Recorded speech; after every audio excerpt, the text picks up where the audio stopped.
Okay, water retention landscapes. Beautiful. Good morning, everyone.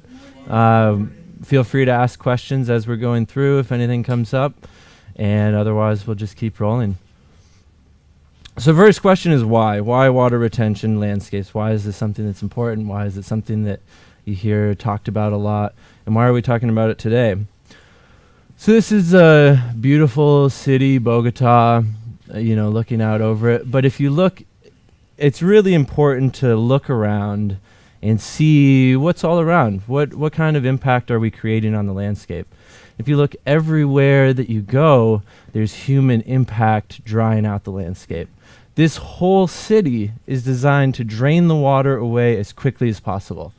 And you see, not only is it draining the water that hits the valley, but all of this water, like Paul was just talking about, that drops in the mountains, that's going down into this valley, is also being drained away as quickly as possible into the ocean, taking all the fertility, sediment, all the valuable things that the water brings with it, the nitrogen that it's pulling from the air, are all just getting washed away.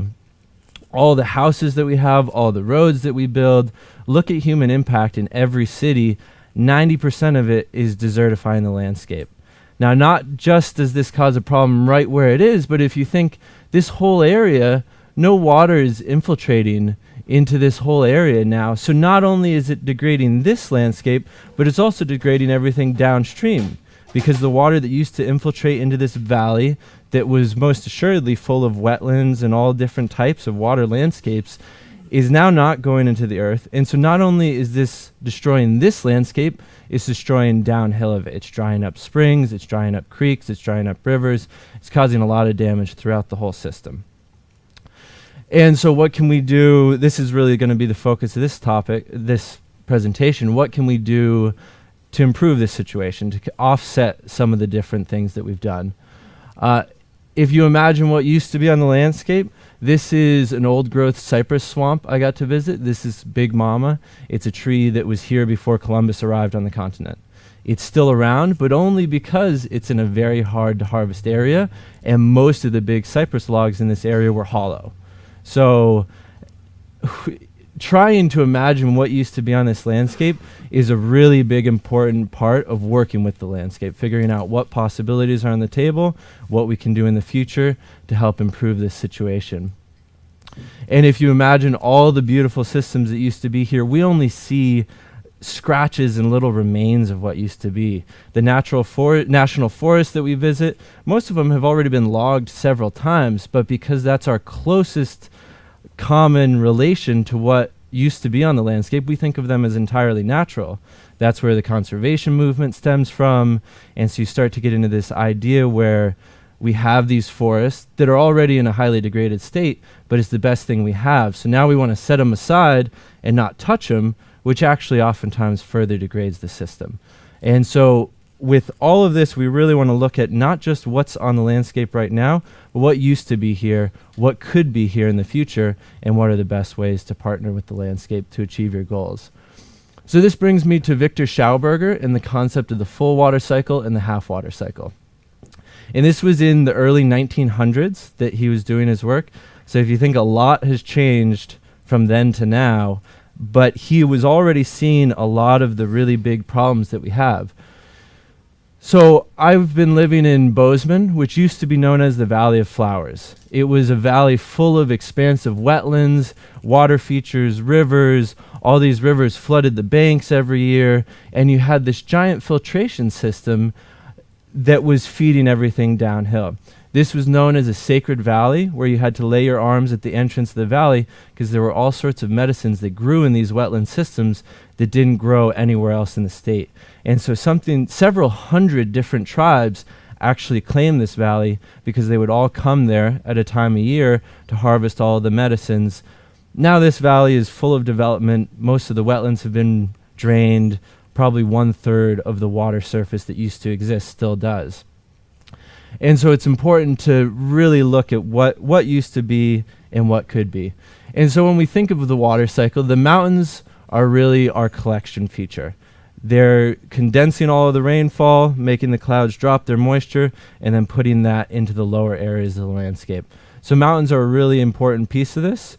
and they're one of the few features that we haven't really disturbed hydrologically because it's very hard to get up there. We would if we could, but places like Chimborazo, 20,000 feet, you're only going to go so high to mine resources and materials and to modify the landscape. Then this drops down into the forest, which is a really important part of the hydrological cycle and something that's not thought about very often. The temperature of the soil in relation to the falling rain has a really big effect as far as how that water infiltrates into the soil. So in a forest where the soil is shaded, the warm rainfall can really penetrate into the cool soil.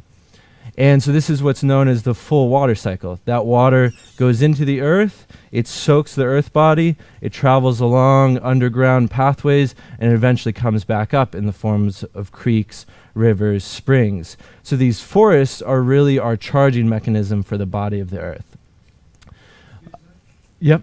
Because that was a bit of a moment for me. So the temperature relationship of the soil. So what's the mechanism that actually makes it absorb more quickly percolate into the soil if it's warmer? Well, so it's more a relation between the temperature of the water and the temperature of the soil. Yep. And so if you think, I don't know the actual mechanisms, but I just know the hands-on experience where if you think, for example, take a really hot baked clay landscape, yep. pour water over it, it all just runs down. Yep. It's getting baked hard like a clay pot, or even like a hot plate, water just glances right off of it. Whereas when you have a nice cool, I liken it to a sponge. If the sponge is dried and baked out, the water runs off. Exactly. Yep. If it's cool and already a little bit moist, it soaks it right in. Same kind of thing with the soil. So if that soil is shaded and is cooler than the falling rain, it can really absorb right in. Okay. I'm sure it has something to do with the ionic properties of organic matter.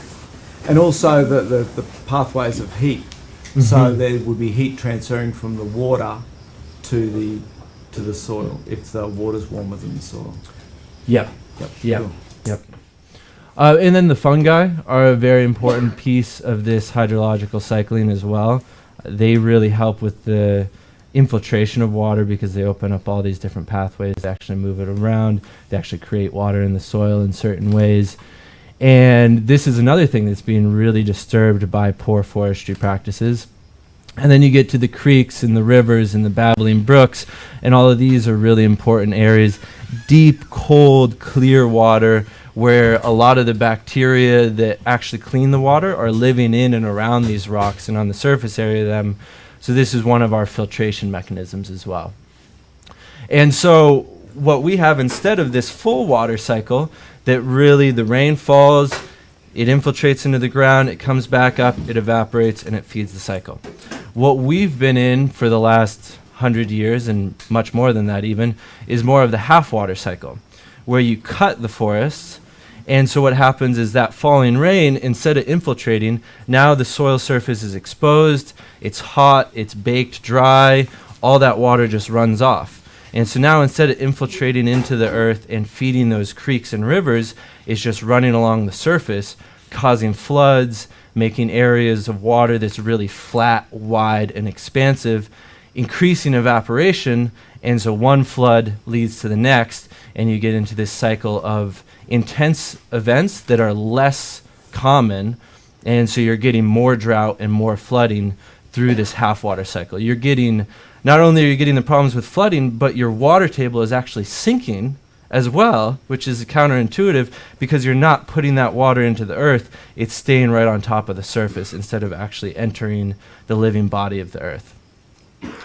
And so this is a quote from Plato. This was more than 2,400 years ago. Keep that in mind. The land was the best in the world. There are remaining only the bones of the wasted body, all the richer and softer parts of the soil having fallen away, the mere skeleton of the land being left. In the primitive state of the country, its mountains were high hills covered with soil, and the plains were full of rich earth, and there was abundance of wood in the mountains. Of this last, the traces still remain, although some of the mountains now only afford sustenance to bees. The land reaped the benefit of the annual rainfall, not as now losing the water which flows off the bare earth into the sea, but having an abundant supply in all places, providing everywhere abundant fountains and rivers. Such was the natural state of the country, which was cultivated by lovers of honor and of a noble nature, and had a soil the best in the world, and abundance of water, and in the heaven above an excellently attempered climate. This was over 2,000 years ago that he's talking about this environmental degradation, this desertification caused by humans. And so it's really hard to imagine when you picture the changes that have happened over the last 1,000 years, after the last, even longer than that, where are we at now as opposed to where we used to be? And you see a lot of landscapes that have been specifically drained because they used to have too much water, and now they have problems with drought. Because this last piece of it is something I want to pull apart just real quickly. An excellently attempered climate. So one of the things that this full water cycle is doing is actually creating a more smooth, steady climate. More consistent rainfall, lighter rainfall events. But for the last over 2,000 years, we've been creating this feedback loop that's leading to more flood, more drought, more extreme weather events, and more difficulty cultivating the landscape. And so when we really think about this watershed from the very top all the way down into the ocean, humans, 3/4 of our action or more is really designed at taking all that water, moving it away as quickly as possible, leading to further flooding in the lowland areas, leading to more severe storms with less frequency. And so now we're going to move forward into really... Oh, another thing I want to touch on real quick is that stress is the root of all disease. We oftentimes really just try and treat the symptoms of disease rather than the actual root of disease. And I actually think that CO2 and climate change, global warming, is actually a symptom of the severe disturbance of the hydrological cycling of the planet. And so to try and just treat the CO2 is missing the real stress at the root of the disease, which is the water cycling of the planet. How do we address that? If we address that, we're going to get more growth, we're going to get more carbon sequestration, and the natural buffering systems are going to come back into place. I'm not presenting any full solutions, but I think to focus on CO2 rather than H2O is missing the main point. It's focusing on the symptom rather than the real stress of the disease. And so one of the projects I'm going to hit on first is Tamera. This is in Portugal, and it's a project where they had a very severely degraded system. They had basically a road built through the lowlands of this valley. And so this is a community that goes between 150 and 250 people, 150 year-round, 250 in the summer season. And they used to be on a deep borehole well that barely produced enough water for the community. They didn't have any water for gardens or anything like that. And now this is what exists on that landscape.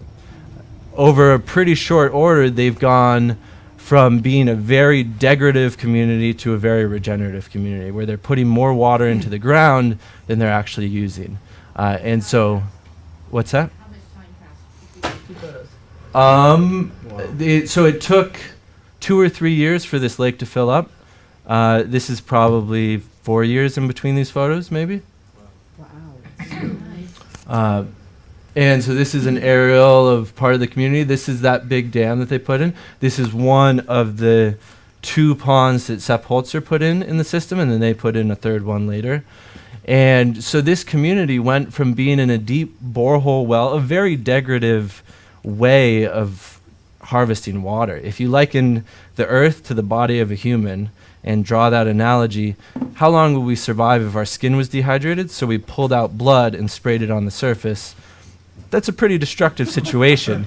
And it's going to get worse and worse pretty quickly if you draw that analogy.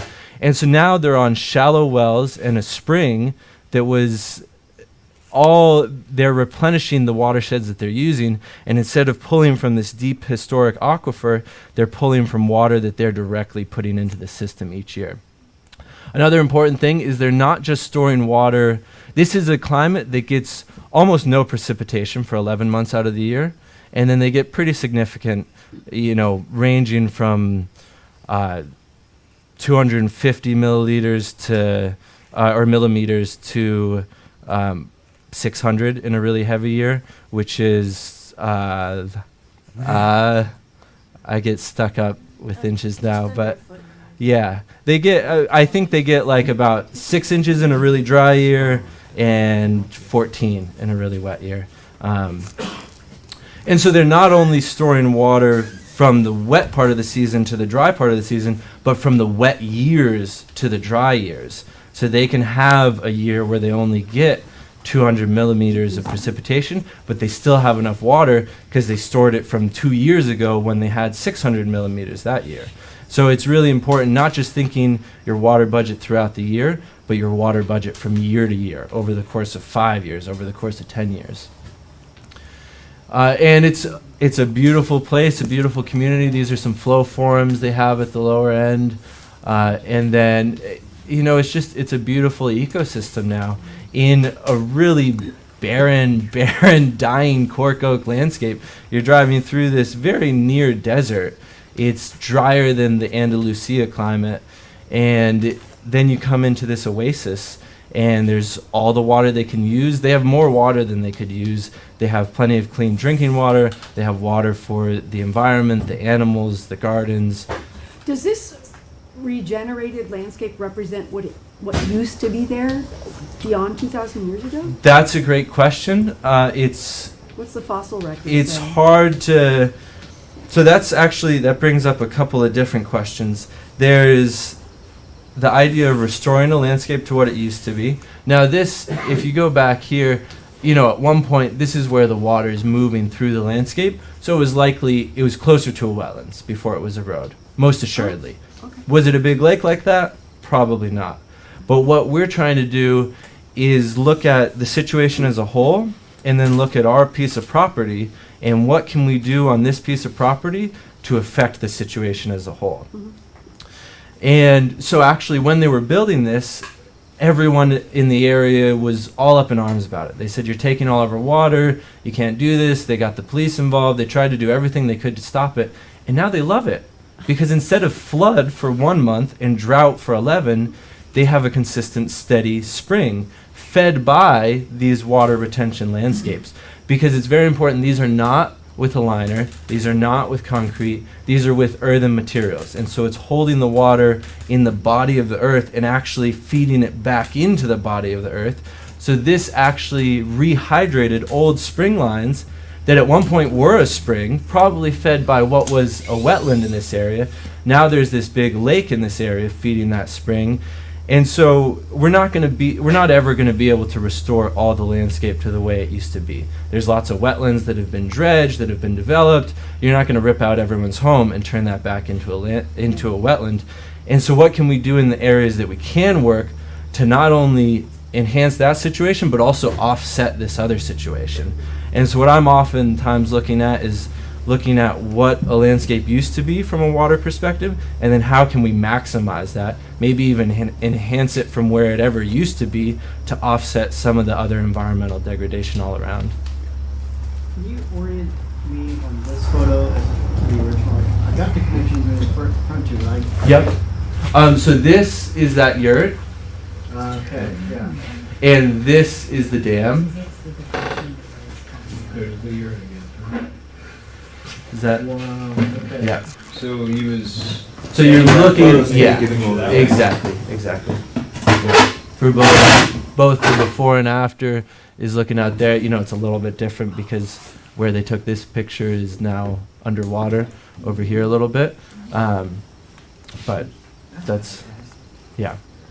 Over a pretty short period, what you're really looking for is how to maximize your water enhancement for the earthwork you're doing. So if you think they really just had to build a little dam here to create this whole water body, and so if you compare the amount of earth moved to the amount of water stored, you're in a really good ratio with a situation like this. So that's where you're really looking to put your ponds. I really don't I see so many projects where people get led astray by the permaculture idea of hold water as high as you can on the landscape. Yeah, that's great if the place is high on the landscape makes sense, but you got to first look at where's the natural positions on the landscape to hold water, where can you maximize your energy and economic input for the water retained. And oftentimes that's not on the highest parts of the landscape. That's in the valleys and the drainages and in the key points. And so this is actually the bottom of this landscape where they put in this water feature, because it wouldn't be possible at the top.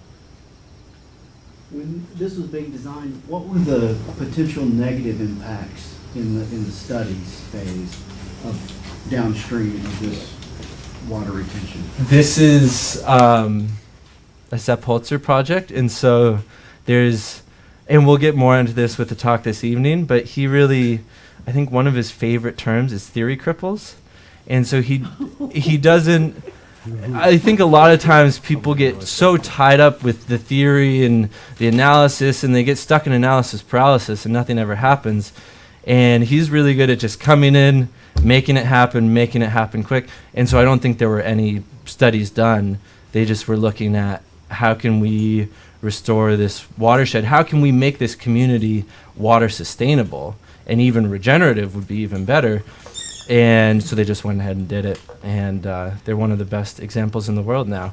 And, you know, they probably would, if they had gone into the study phase, it would have never happened, because they would have said, oh, this is going to impact creeks downstream and all these other things. But then the net effect, once it's actually in place, is a positive, not just for this community, but for everyone downstream as well. Now all the flooding is mitigated, and now they have slow, steady, consistent water, how you can use it, available in the dry times, available in the wet times. It's like that old saying, in theory is as good as practice. In theory. Exactly. And so it's a beautiful place. I highly recommend visiting. You know, the water level fluctuates quite a bit throughout the seasons, because you're just getting 1 month of rainfall and then 11 months of evaporation. But they still have plenty of water for gardens. It's a very beautiful place. They're doing a lot of interesting things besides just this. They have a lot of alternative technology stuff, from biogas digesters to greenhouses running a Stirling motor to all sorts of really interesting stuff. I highly recommend it for anyone. If you're over in Europe, go for a visit. And so this was done by my mentor, rebel farmer, international visionary, one of my favorite human beings on the planet. A really strong, powerful guy. You know, don't get in his way with anything, or you're going to get mowed right over. And so I'm really fortunate that I get to come in after he did a lot of this backbreaking litigation and opened up these pathways, provided these successful projects so that you can just point to them. And then it makes it a lot easier to convince different authorities, to convince different parties, if there's something you can point to on the landscape and say, hey, look at this, look at what they did, look at the long-term effects. Now we can start to build that credibility in that long-term portfolio.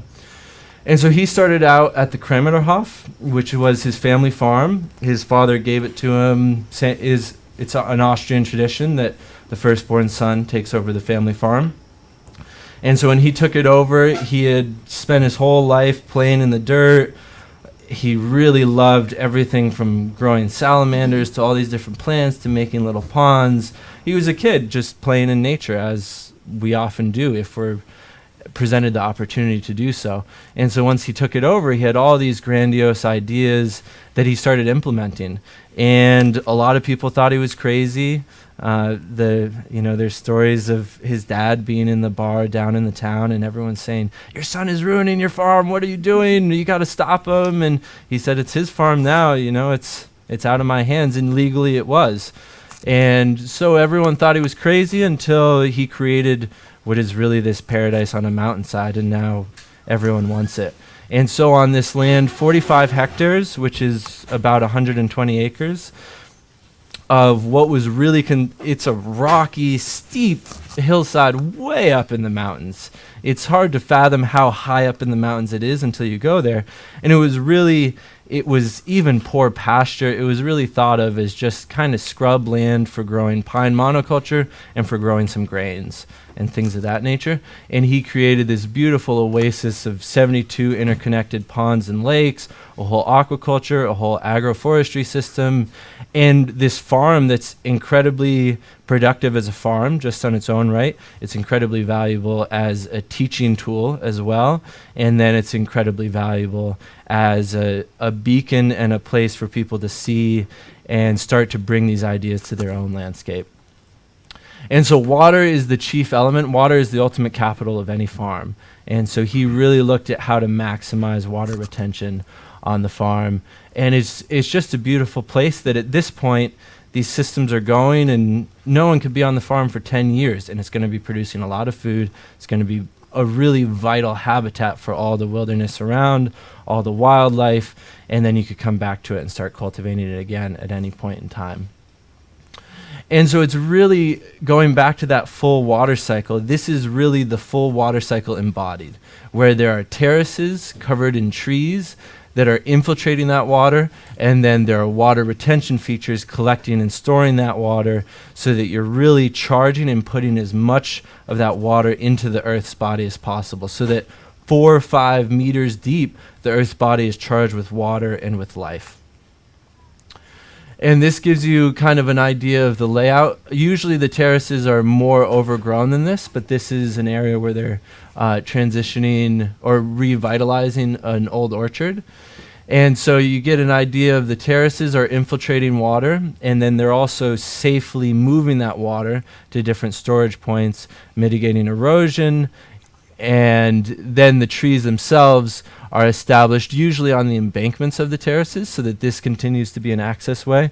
It's an area where you could grow annual crops, where you could do tillage agriculture if you need to. The other thing I really like about terrace systems as opposed to swale systems is that if a monoculture farmer buys this place for whatever reason, this is a steep mountainside, he wants to grow, let's say he wants to grow wheat. So he wants to till it all up and plant a bunch of wheat. In a terrace system, he has lots of areas to do this. And it's actually quite simple to do it because his access ways are also areas that he can till as agriculture. If that same farmer buys a farm that's been swaled, first thing he's probably doing is cutting down all the trees, pushing the swales flat so that he can come through and till it all.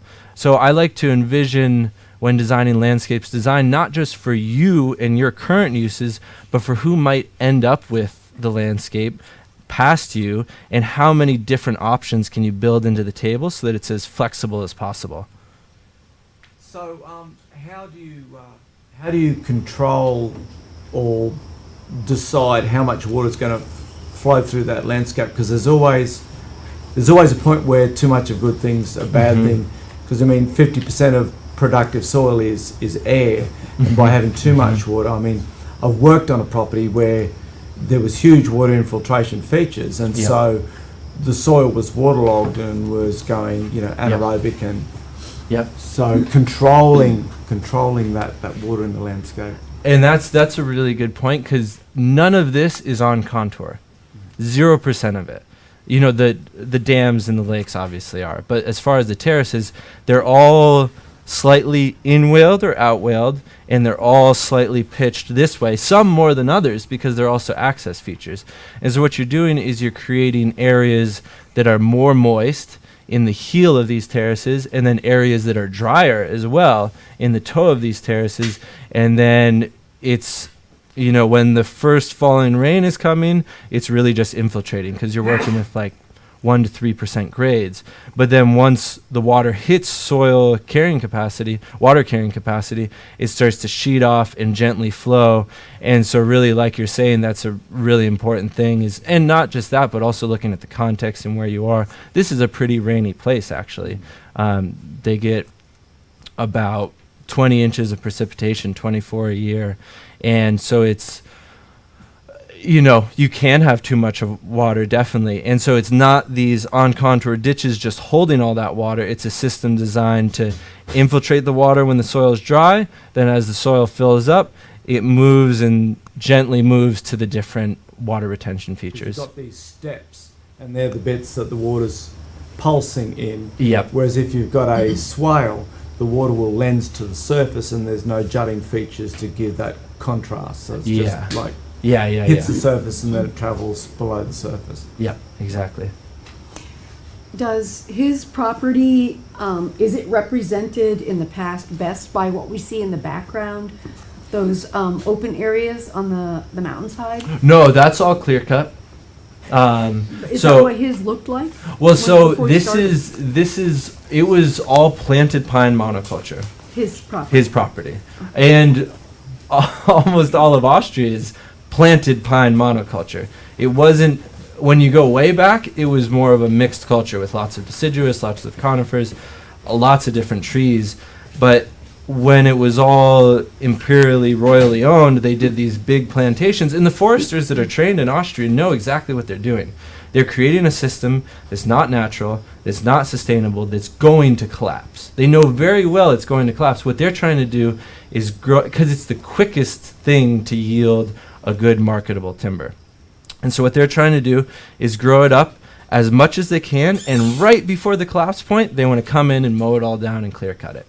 And so that was traditionally what was done with most of Sepp's landscape. You know, they had a little area when he was growing up. They did some animals, they did some grains, they did some stuff, but most of his farm was planted pine monoculture that he was actually fined for removing. He was fined for planting fruit trees. He was fined for all of this, but because that's the tradition, and it's been so long held that people think of Austria as, oh, these beautiful natural pine monocultures, but they're planted, and a lot of them are actually planted in rows, and you can walk through the forest and just see perfect rows of trees because they were very deliberately planted landscapes. Well, we're talking about what came before. Could you speak a little bit to the climate, like Yeah, seasons, yep. snowfall, rainfall? Yep. So the mean annual precipitation is 4.5 degrees Celsius, which is about, I think, 45 degrees Fahrenheit. I'm going to get my conversions all messed up, but we'll go with rough averages. You know, it gets as cold as about -20 Fahrenheit in a really cold year, -15. It doesn't get that hot in the summer, so they're very limited from a sun perspective. And they get a lot of rainfall in the spring, and then usually not much in the summer. They get, you know, about 600 to 800 millimeters, about 20 to 24 inches, something like that, throughout the year. A long cold season. I forget the number of days, but very limited number of days above, I think it's like 2 a year that get above 80 degrees Fahrenheit, or just a handful. So they're mostly, even in the summer, they're in that 50s to 80s How sunny range. is it? Not very sunny. That's one of their limiting factors, particularly in the spring. Gets a little bit more so, but they have a lot of overcast days. And then another thing that usually isn't part of the story is that this mountain, Schwartz Mountain, actually has a bunch of moors up at the top of it. So actually these wetland systems. So there's a lot of water moving through the mountainside itself as well. That's a great question. I can't remember. 3,500, it's 1,500 meters. Okay. So Okay. isn't Yeah. that 3,000? Yeah. So about Yeah. Almost. here. Yeah. Yep. Yep. And this actually gives you some perspective. Ramingstein, down in here in the valley, is one of the coldest towns in Austria. It's called the Siberia of Austria, and they're way up here. So they're really in a really cold, used to be barren landscape, but have created this beautiful oasis. And so a really important thing to think about when you're building water retention landscapes is the zones of aquaculture. These are the areas that you need to have incorporated into a water feature to have a really nice vital water feature. Now these constrictions are going to change as far as how much of the different areas you want based on climate, but you always want to have these three zones in some kind of relation with each other. The first is the float zone. Anywhere where you hear water moving. These are the areas where water is being actively aerated. It's also usually going over spillways or rocks or different areas where the bacteria that clean the water are living. And so that's a really important part of the system. The flow of water, the movement of water actually helps provide a lot of the cleaning for the water. The next zone is the flat zone, which is an area a meter, so 3 feet deep or less, the photic zone of the pond. This is where all of the plants are going to live. This is where the sediment is going to be combed from the water. The nutrient is going to be filtered from the water. Also a really important filter mechanism. And when you think of aquaculture, a very important area as far as producing food for the fish. So a lot of aquaculture operations are actually fish negative, where they use so much fish food, they harvest more fish from the ocean than they actually produce at the end of the operation.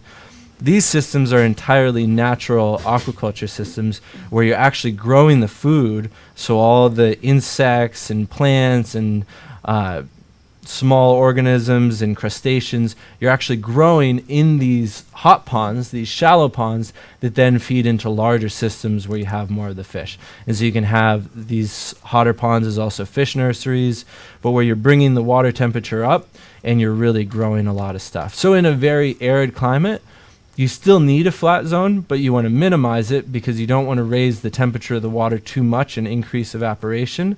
Whereas in a cold climate, you want a lot of flat zone because you want to get that water temperature up to increase the activity, to increase the productivity so that you get more, whether you want to swim in warmer water or whether you want to produce more fish, you're modifying the proportions of each of these different zones based on the climate that you're working in.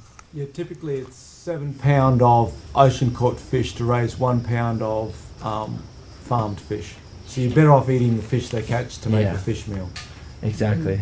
If we could just convince people to eat smaller fish. Zach, question. So the average is supposed to be a meter deep on this type of system, correct? Oh, it's up to a meter deep. Up to a meter deep. So that's basically the photic zone where light is going to be able to Right. penetrate into the pond. And so you'll have different plants in the different areas. You know, the areas that are a meter deep, you're really only going to get lilies and a few other things can grow in that deep of water. But the flat zone is also a lot of areas much shallower than that, where you get the sedges and the rushes and the different wetlands plants, cattails, things of that nature. So it's usually it's kind of a slow, steady gradient out to 1 meter. So in the winter, assuming this is going to freeze, it must not freeze clear to the bottom even if it's only a meter deep. It depends on your place, but usually you're in a pretty cold place if you get a meter of ice on top of the surface. But, you know, they probably get that some years up here, maybe even most years.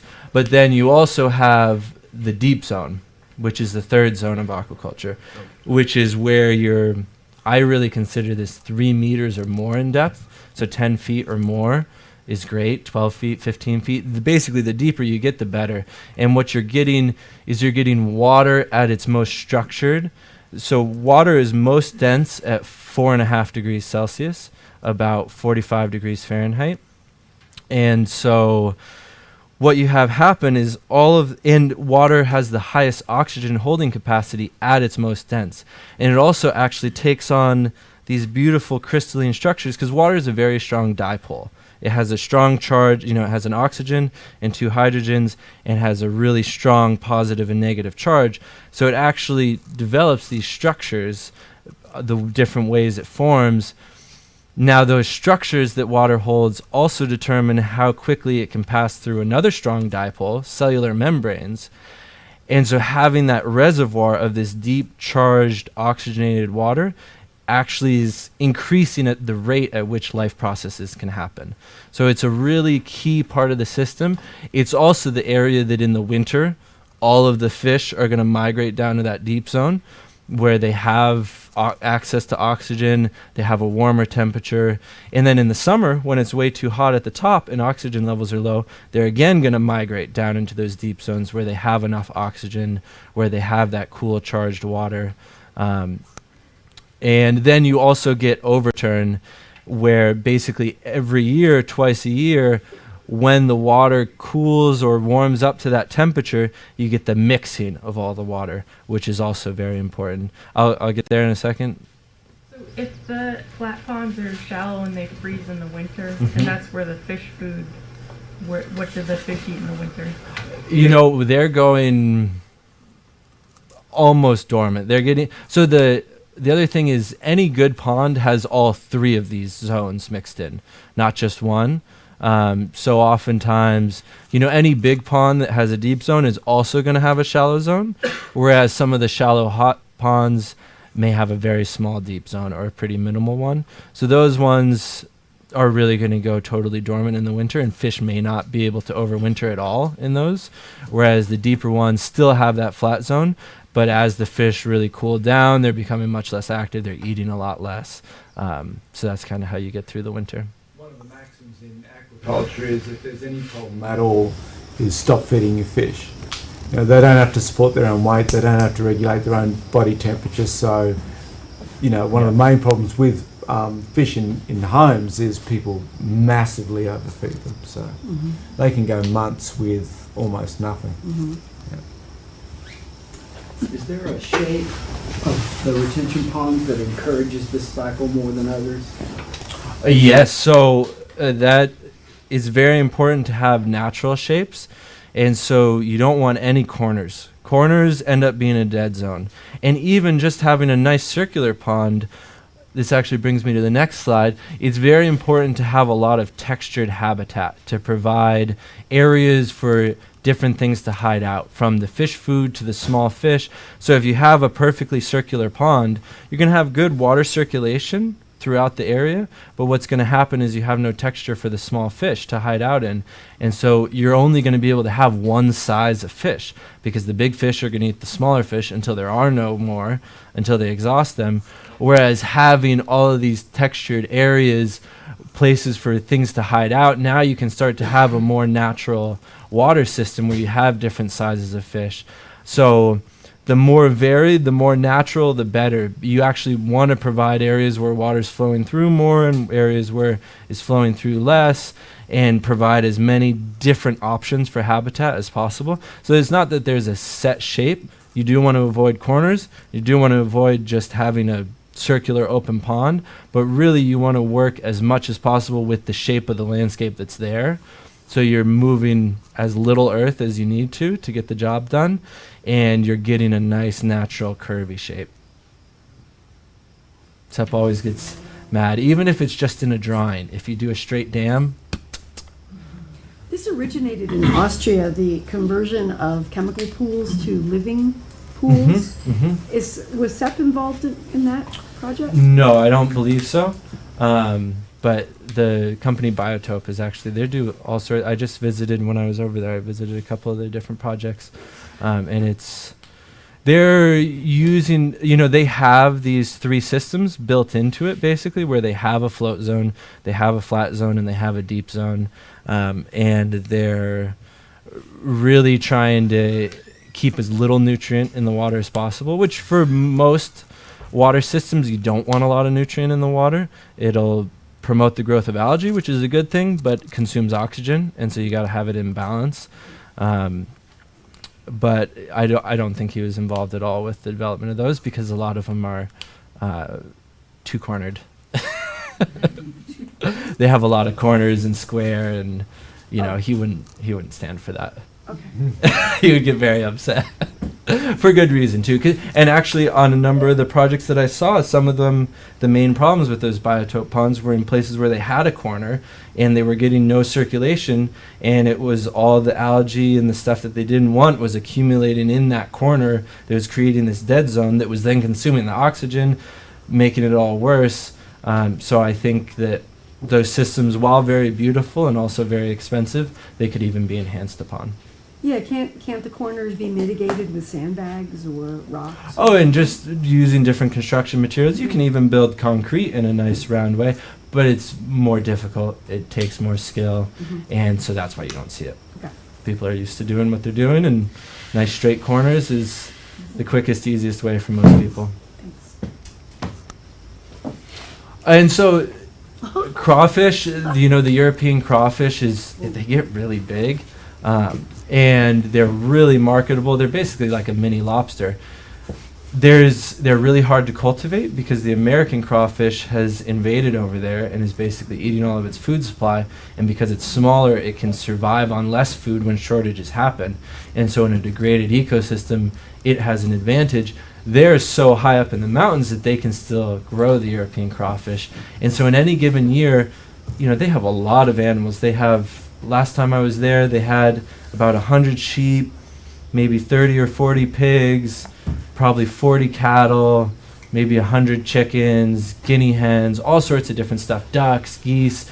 And in any given year, these crawfish will be 50% of their revenues from the animal operation of the farm, including the fish, including all the different animals. These crawfish are one of their main marketable crops. And they're also really nice because they're a detritivore, so they're cycling all the different nutrients that are otherwise going to be hard to accumulate in the pond system. And then with the monk system, they have a really easy way of harvesting this, where on most of their ponds, they always have a overland emergency spillway as well, but they have a monk pipe, which is basically a stand pipe. The pipe goes through the dam, you get an elbow on it, you rip this gasket out so you can rotate it, and then you can set your water level by where you rotate that pipe to. And in any given point, if you drain the pond down to its deep zone, so all the flat zones are out in the open, about 1/3 of the crawfish are going to be out and running around, about 1/3 are going to stay in their burrows for a couple of days, and then 1/3 are going to stay in their burrows till the water comes back. So you can basically drain the system, harvest everything in sight, and you still have 2/3 of the population left, so it recharges very quickly. How do you create a great environment for them? This is where the texture and the habitat comes in. So you want to give them lots of areas to hide out in. You want to give lots of things, whether it's logs or rock piles, for different algae to be growing on. And then it's about really just enhancing how many connections you can have. And so these flat zones are the areas where these guys are living. And so having some ponds that are entirely flat zones, or having other ones with big flat zone systems, you can skew the water landscape that you're creating based on what you're trying to produce as the end result of it. Now, another thing, when you're draining that system down to the deep zone, that's also a really good time to harvest the fish as well, because you have them all accumulated into a small area. So if you want to come through and net out a bunch of fish, that's the time, because it's really easy. All the flat zones where you have all those logs and sticks and branches and stuff that you'd get tied up in are all dry, so you can get right down to the deep zone. And that's a really important, it also skims stuff off the surface. It's a really nice control valve to be able to set the level of the water that you want, to be able to drain the water, to be able to work on the pond. You can also do certain things to either, you can actually use them to transfer fish into other ponds. So, and I've done it plenty, where you just basically pitch the monk and then enough fish get sucked up down into the lower ponds. And then you can also make certain contraptions so that the fish can't travel. If you're trying to have a specific nursery where you do another pipe around the monk pipe, you can also use it to heat up or cool off the water. And so if you think normally set up, it's just taking the water off the top, so it's kind of a cooling valve, and it's also vortexing that water, so adding the highest amount of oxygen you can right at the beginning of the float zone, and then further oxygenating it as it comes down. But then if you want to raise the temperature of the water, you do another pipe around that with holes and slits at the bottom, so you're actually pulling water from the bottom of the pond up and down into the next one. Now you could also use that if you wanted to cool the pond downstream of it. So there's lots of different ways that you can maneuver this system to accomplish different things, whether you want to heat up, cool down the water, keep stuff in, move stuff around. It's a really nice control valve to have as part of a water How do system. you spell that? Monk, M-O-N-K. Oh, monk. Yep. My question was on the last slide. I saw that in the picture before. What is this horizontal feature? Is that just This is? yeah? This is a fish trap. Okay. So there's a little cage at the end of this, and this is just like a long, you just pick it up and pull it aside, and last time I was there, there's a pipe like this big. But so that's just a little fun thing. So the other end is actually on the ground, I guess? Yeah, this is on the ground right here. Yeah, it's a lever, exactly. So here's the pivot point, and then this just holds it, and then you just push it down, swivel this out, and you got your dinner. Sorry, Zach. The monk pipe, is it basically just an elbow, like a? Well, I'll get more into that. Okay. I think this evening, actually, but yeah. I have pictures and later slides that'll show it better. Another really important thing about what they've done there is in any given year, you're growing a lot of crops that take very minimal effort. Once they're established, maybe takes no effort, but you're harvesting the things that did specifically well that year. So these numbers aren't accurate, but maybe they grow 100 crops every year and they harvest 20 to 30. Of the ones that did the best that year, of the ones that fetch the best price at market.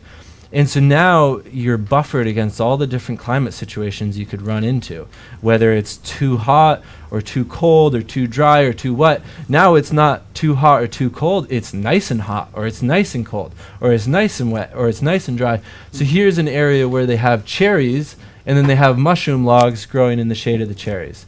And so in any given year, say it's a really dry year, the cherries are going to be an exceptional quality for schnapps. The mushrooms may not be fruiting at all, or fruiting so little that it's not even really worth harvesting. So they put all their time and energy into harvesting the cherries and don't even bother with the mushrooms. Now in a really wet year, all the cherries are going to be splitting and molding, so the cherries are just the birds that year. It's not even worth harvesting. The mushrooms are having a bumper crop, so you put all your time and energy into the mushrooms. You can also let the market conditions that year. Maybe mushrooms, there's a big flush in the market, so the prices are so low, because the main challenge with these systems, growing and productivity is the easy part. Harvesting is the labor-intensive part. That's why monoculture is so common.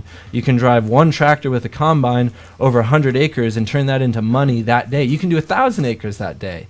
Whereas these systems, the harvesting is really all of the time, and so you want to make sure that you're maximizing that input. You're not harvesting something that's not going to end up giving you money when you factor in the time it took to harvest. So if you can get the system going, granted that takes time, but you get these crops that are producing, the Swiss cone pines, for example, is a very nice marketable nut pine. It also produces a lot of really good fragrant jams and jellies. Once they're going, they're producing every year. You don't do anything. You're just working on the harvest. And so in a bumper year, that's something you really put your time into harvesting. If they have a really bad year, you put your time into harvesting something else. And now instead of the modern farmer who's always complaining that it hasn't rained or it's rained too much, now that's all a benefit, because all the different conditions that can happen, something's having a bumper year, something's gaining from that drought or from that flood. So it enables you to have a much more positive relationship with the climate and with nature. And then animals are a really nice way. They basically have animals as a harvesting mechanism, where a lot of these different crops that don't get harvested every year, they bring through the pigs and harvest all the windfall, or they bring through the cows, or all the different things. They have these really nice earth stables all over the place using the ground temperature so that it's nice and warm in the winter, it's nice cool in the summer. He likes them to face east so that the animals get up and go to work in the morning. And then you're also preventing that late day sun, the western sun, that's going to get really hot in the summer. So animals can be a harvesting mechanism. And the way that I look at animals, there's so much work. If they're not working for you, it's too much work, in my opinion. So if an animal is providing a function, if a pig is your tiller, great. That's totally worth all the time you're going to use fencing and things like that. But if you're just having a pig to have a pig, that's a lot of work. You really want your animals to be actively working for you. Otherwise, you're just working for them. This is a really nice cellar that Sepp did, all out of stone. It's a nice dome structure. And so in a really cold climate, food storage becomes really important. You get a lot of sun in the summer, you get a lot of productivity in the summer. How do you catch and store that energy and provide it to yourself throughout the year? And so these earth cellars are a really great way to do that.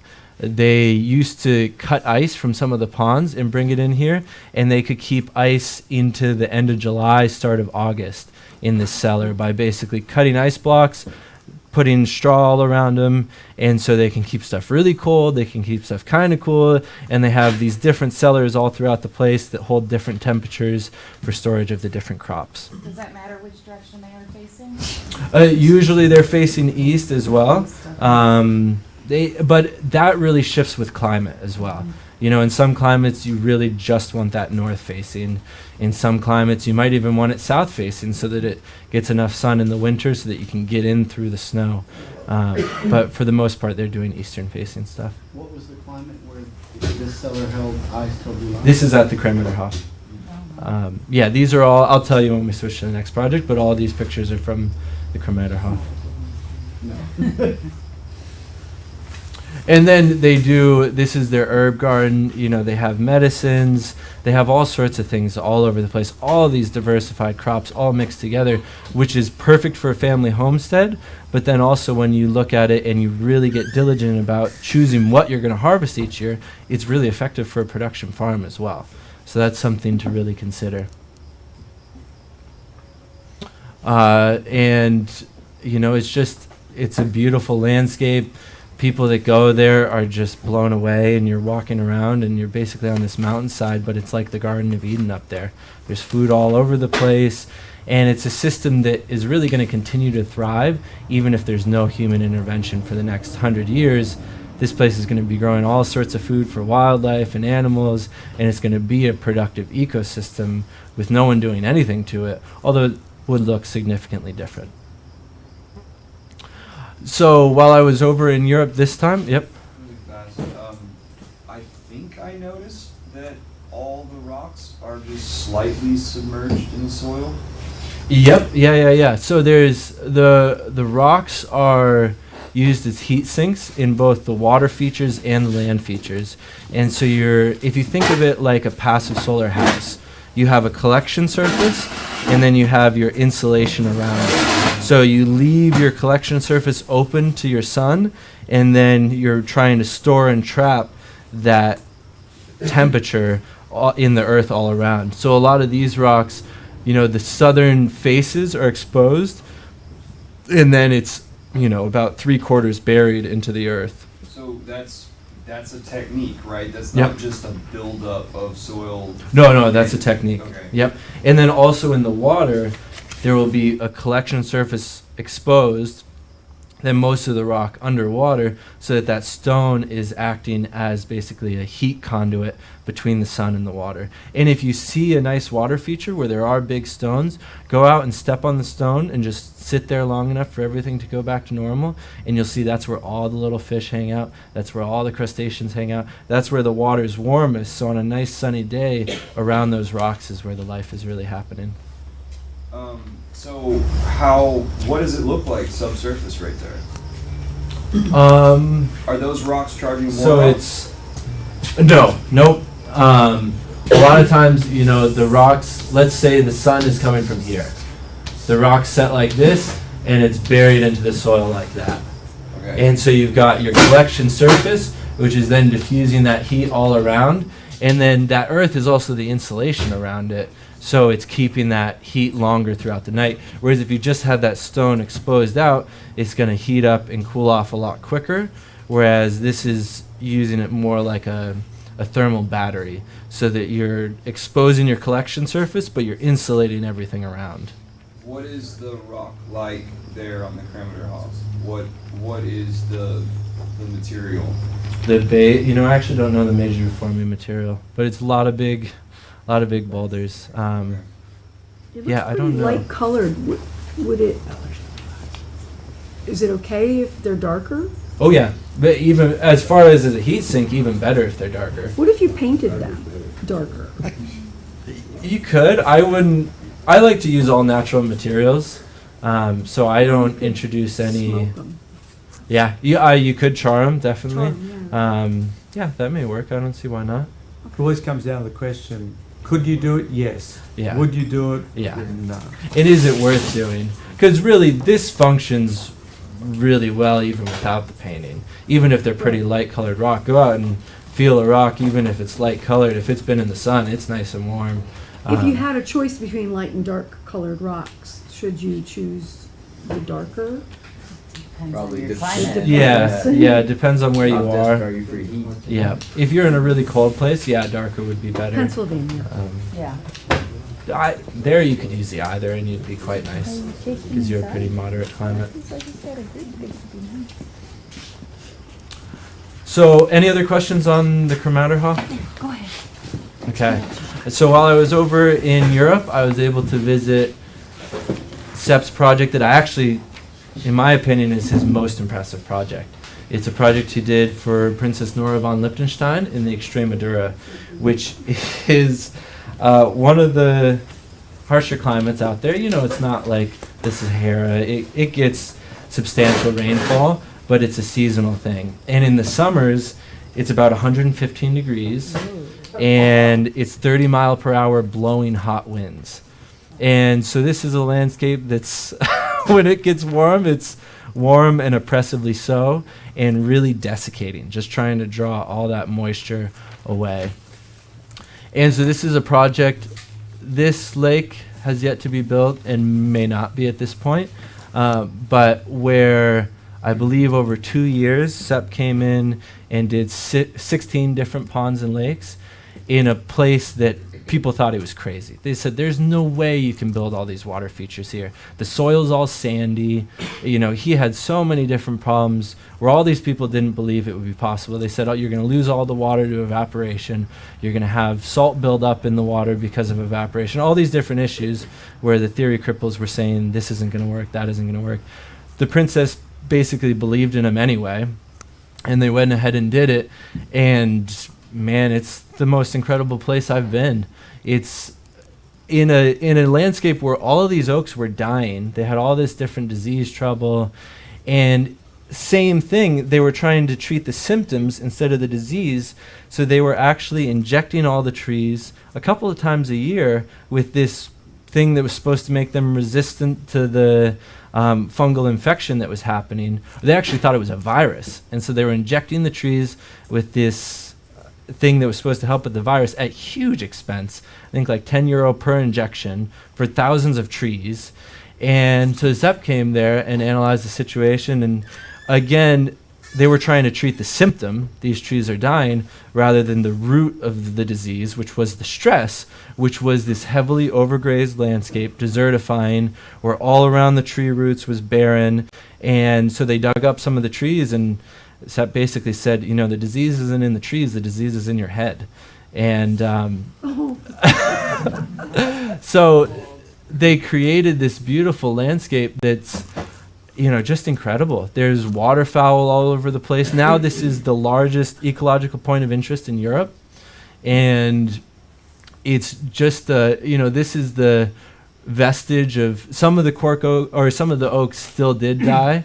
And a lot of them actually were swamped out by the water retention features, but the other ones are really coming back strong and healthy. And so some of them were too far gone to recoup, but a lot of them, most of them, have actually come back strong, and new ones are growing.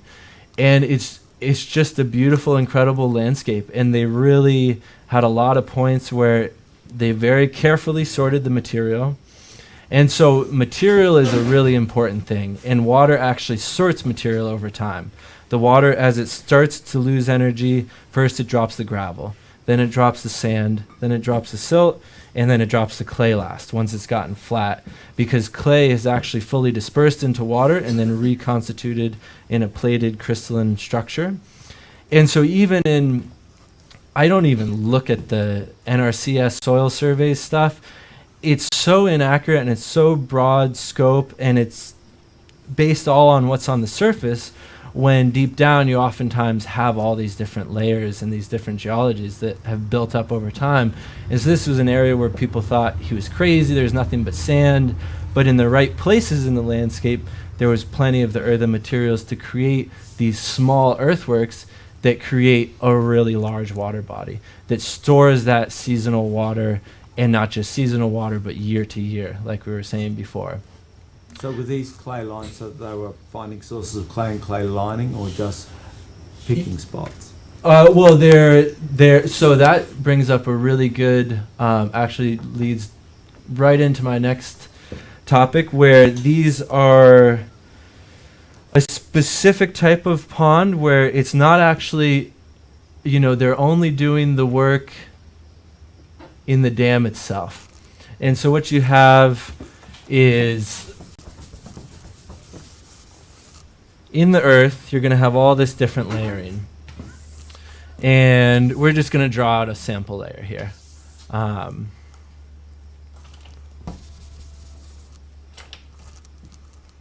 So we've got our topsoil here. We've got, let's say some clay subsoil here. And then we've got this band of sand and gravel. And then we've got a tight clay layer down here. And so the difference between this clay layer and this one is that this one is not water impermeable. And so what's happening on the higher parts of this landscape is the water is coming down, it's moving this way, it's moving this way, infiltrating, it's eventually hitting this hard clay layer. And then from that point forward, it's traveling on top of that hard clay layer. And so what you're doing is you're identifying this geology in key points, and it can be all sorts of different forms of this, but where you're basically then doing a Sperrsheets, a barrier layer, tied into this clay layer. And so what you're doing is you're digging your trench down. Maybe this clay can be mixed into a higher concentration, basically sorting as it's being pulled out through different piling techniques where you can actually concentrate the clay in it. And so what you're doing is you're pulling this back, sorting this clay, and then actually using this clay to pack your barrier layer. So you're building this all the way back up to grade, and then you're building your dam on top of that. And so this is all 40% plus clay at the right moisture content, compacted enough so that it's not allowing any water to pass. This doesn't need to be impermeable. This doesn't need to be impermeable. It can be. Great if it is, but if you're limited on clay, you really only need this middle area. And you're keying this into that clay layer. And so now what you're doing with this pond, you're not just catching the surface runoff. You're catching this, which is the really big important part. You're catching the subsurface flow that now everywhere up on the landscape, it's infiltrating into here, it's coming into here, it's hitting this wall, and then it's starting to fill up. And so you're not just storing the water in the basin itself, but you're storing the water in the landscape uphill of the basin. So here's a really good example where your dam is here. This is your water body. And then see this whole green spectrum? That's all of the soil where, because of this type of dam, you're not just creating a clay basin pond, you're creating a dam tied into that natural clay layer. So now you're not just storing the water in the pond itself, but you're storing the water in this topsoil, in this clay layer, in this sand layer. And so what's really important, you see all this area that's really green way uphill of the pond. And so now you're really mitigating your evaporative losses as well. Because say you lose an inch to evaporation on the pond, but if the pond is just half of your total water retention, and a lot of it is actually in the Earth's body uphill, you're really only losing a ½ inch because it's recharging. And the other thing is, because this isn't just a basin-lined pond, you're also actually getting infiltration from the landscape over time. So you can have a situation where you have, let's say up here, you have a terraced and treed landscape. You could have water flowing into your pond 3 months after the last rain because you're catching this layer. And so that's a really important part of these type of water retention landscapes. And so this is, it's just a beautiful place. Here's one of the earth cellars that Sepp built. It's right now, I would say it's not, they farm a few things, but it's really more of an ecological center where they're more interested in promoting the different wildlife, observing the different wildlife, providing tours for people to learn and expand from that, and also really providing a demonstration. And it's just a beautiful place. This is a stork living right above the house. There's a donkey hanging out in the carport. And this was one of my favorite features. So in the vestige of these dying oaks, one of the ones that got flooded, there's a crane that has its nest, that then a bunch of sparrows made their nest under the crane. And it just, the whole time walking through here, my smile was just ear to ear. It just was so vibrant in a landscape that's so water scarce and water limited. And actually, it was interesting, they've had a really dry year, a really dry couple of years. The big reservoir that's quite close to this, which is, people struggle understanding the difference between a reservoir and a pond, but really decentralized water retention is what's most important. You can't just channel it all to certain places and then hold it. It's a different system. I don't have time to go into it. But so the big reservoir was, I don't know, 3-4 meters down, a huge amount, 15, 20 feet down. These water features were down, but not nearly as much, because they're not just trying to store the water in the water feature itself, but it's storing it in the earth all around as well, which is a really important part, getting into that full water cycle instead of the half water cycle. Okay, question. With a lot of these natural features and utilizing your drawing here, there's a lot of people with artificial ponds and things in farming, and they're always talking about cleaning out and dredging the ponds, because I would think that would be perfect. That just adds to it in this case, right? Yeah. It really is actually beneficial. Yeah, yep, absolutely. And I still, I look at the sediment loading that you're going to get from a place and the potential for that, and I always create sediment traps. So instead of, because every pond is moving towards a wetland. It's one of the fastest generators of soil on the planet, and it's also getting all the soil that's moving from anywhere uphill. Ideally, you're not disturbing the earth. You're creating forest polyculture systems, so you're not going to have a lot of erosion. But there are plenty of situations where someone else is controlling your watershed, and they can till everything up or cut the forest down in 1 year. You're going to have a huge amount of sediment flowing through. And so what I like to do is create sediment traps, basically areas that are really easy to dredge and harvest that sediment and use for gardens or roads or whatever based on the type of sediment that's being dropped there. And then your larger water features that you're creating don't really ever need to be dredged, because you're handling the sediment before it enters, or in a specific area of it where it's really easy to get a machine in, so you don't need one of those big pond dredging huge armed excavators that are super expensive.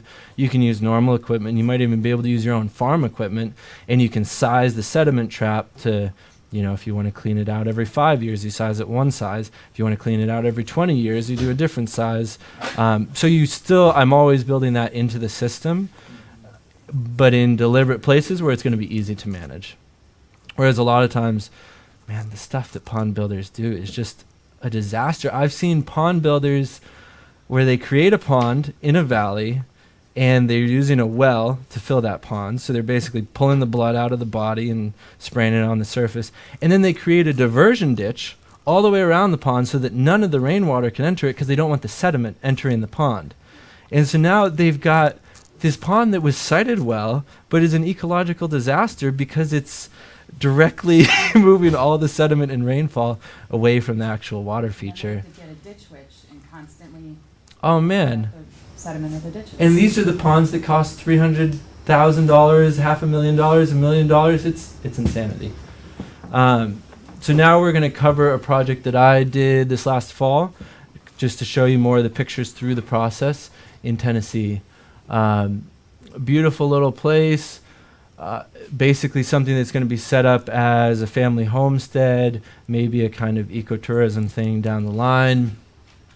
But so basically, here in this valley, which is steeper than it looks right here, you would have never known unless if you knew how to read the landscape, but there is actually a spring subsurface here that some genius had decided to tap and then just drain down the hill, because they wanted to be able to come through here. They wanted to dry up this wetland part, which is what people are doing everywhere. Wetlands are really hard to manage. There's nothing, you can't plant arable crops, you can't get your tractor through, there's all these different issues. So a lot of times you run into this situation where, who knows how long ago, but really valuable, vital water features have actually been specifically drained from the landscape so that people can drive their tractor through the bottom of this valley, for example. So the first thing that we did was figure out really where that spring was, what layers it was riding on, where it was moving through that clay layer, because that's where all the water from uphill is going to be coming through, and then figuring out the best way to optimize it. And so here is the water feature we ended up making. The dam kind of comes through here more or less. And so you can see you're always looking for the places where you can do the least amount of earthwork moving for the most amount of water retention. This was a pretty tight, steep valley, lots of rocks, pretty temperamental geology, but we were still able to get a pretty nicely sited pond. And so, yep. Can you point out where your sediment traps are on that? Yeah, I will in the last pictures. I'll show. So this is putting in the key of the dam, and so digging down to that barrier clay layer that's down there, getting clay of the right composition and of the right moisture content, and basically building this trench up. Now, no pond is ever really the same. Each one is specific and unique. And so in this situation, you can see there was a lot of overburden to get to the good clay material that I basically started piling up for my downhill side of the dam before actually cutting this. Usually you cut that first and pack it with clay, but if you don't have the clay to do so, you got to expose the clay. And so if you have, let's say instead more like what we had was something like this, where this was a gravelly crap layer, but is actually really nice and strong for stuff like this. So we set aside all the topsoil for the end of the project, piled it up uphill, because then it's nice and easy to move down. If you throw it downhill at the beginning, you're going to be kicking yourself when it's time to move it back uphill and spread it around. Then we stripped off all of that bad, poor subsoil that wasn't going to be usable for any type of watertight layer, pulled that here for the time being to build the downhill side of the embankment, and then we were able to harvest this clay, get it to the right moisture content, and then start packing it into the clay here. And so what you see here is... So it was a first initial clay layer that you were after? It was the first... like in the prior example, you had two different clay layers. Yep.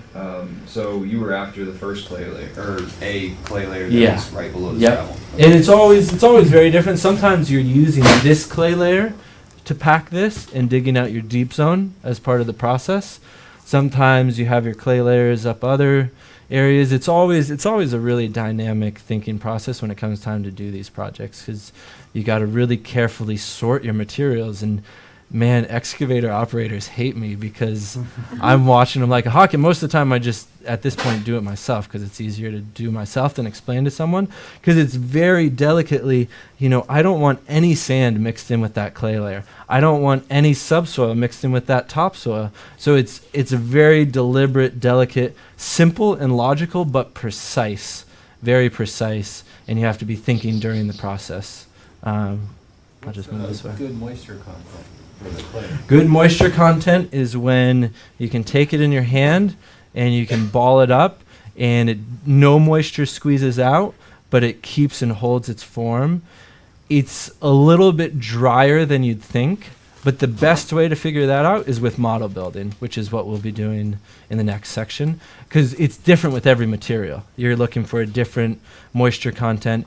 And then if you want to get really specific, you can get a geotechnical engineer involved, and they'll tell you, okay, this needs this percentage water, and they'll actually come out with, they call it a nuke, but they basically, as you're building this up, they'll come out and they'll beat this iron rod into it, and then they stick a little tube of uranium in it and shoot it out, and basically can tell, how compacted it is, if it's compacted enough, all those different details. So for certain projects where litigation is going to be an issue, it's good to do that beforehand. So, they're pretty cheap to hire, a couple $1,000s, and it's well worth it to be able to, when problems do come up, you can say, okay, well, here's the spec sheet, and all of this was done to civil engineering specs.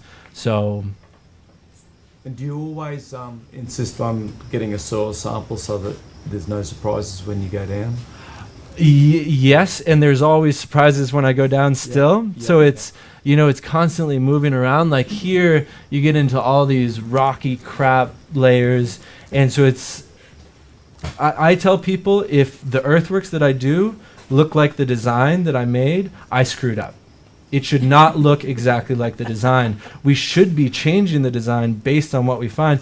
Every consult, I'll do test slices. Yep. So we get a good idea, but you can Swiss cheese a whole property and still end up with surprises as you get into the areas and as you really open up areas. So that's a big part. Any project that I'm going to do, I need to be there on site, do test slices, see what geology we're working with to basically say, okay, we can build a pond here or we can't, or it's going to cost too much, or the different variables that could come into play. But then you still end up with surprises always. They're just smaller surprises. You have a general idea of what you're going to do, how long it should take, what equipment you need, all of those kinds of things. I was on a big project, I was visiting a farm on a project with a practicum with David Holmgren and Darren Doherty, and they're putting in a series of like huge dams, and there was one at the house, and it turned out that no one had done the core samples to actually have a look. And Darren nearly stopped the project right there because it was all supposed to have been organised. Okay, and he's like, he doesn't do any work without first getting some samples, some slices. Yeah, definitely. And for me too, it's important, I'm not even really concerned with what's up here. I want to know what's down here.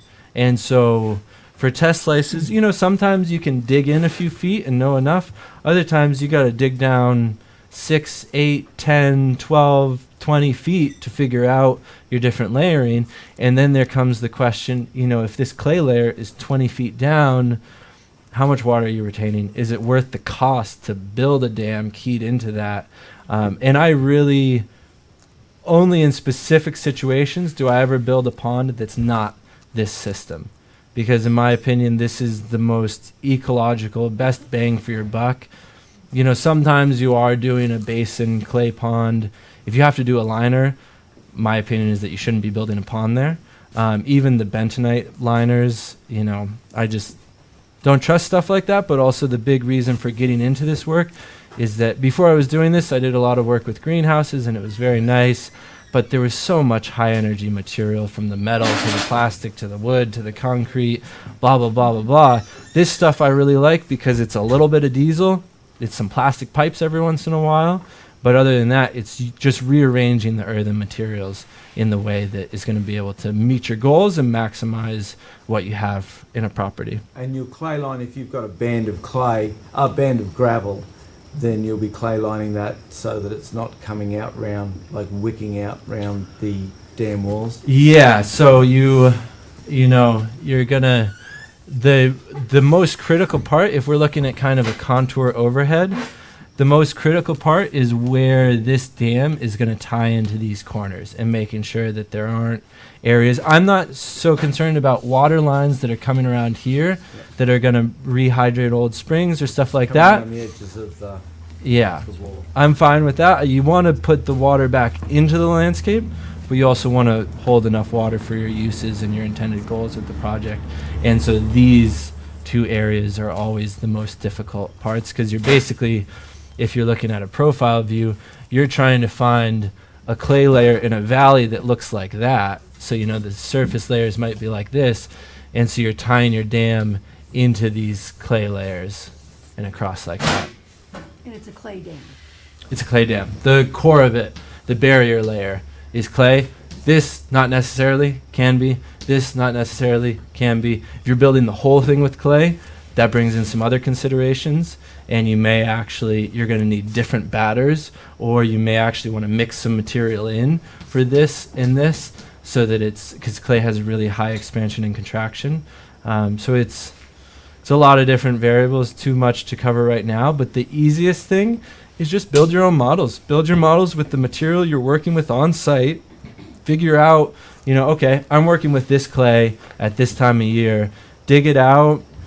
See if you think you need to add water to it. If you don't, do 5 different models. One with no water, one with a bunch of water, one with a little water, and then simulate your rainfall events, see what happens.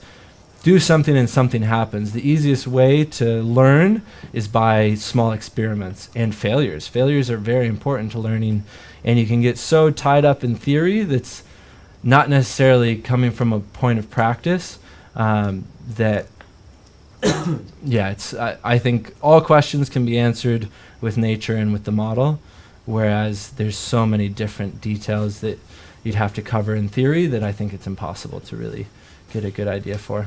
If you can't get enough clay from your site, is it appropriate to bring in clay?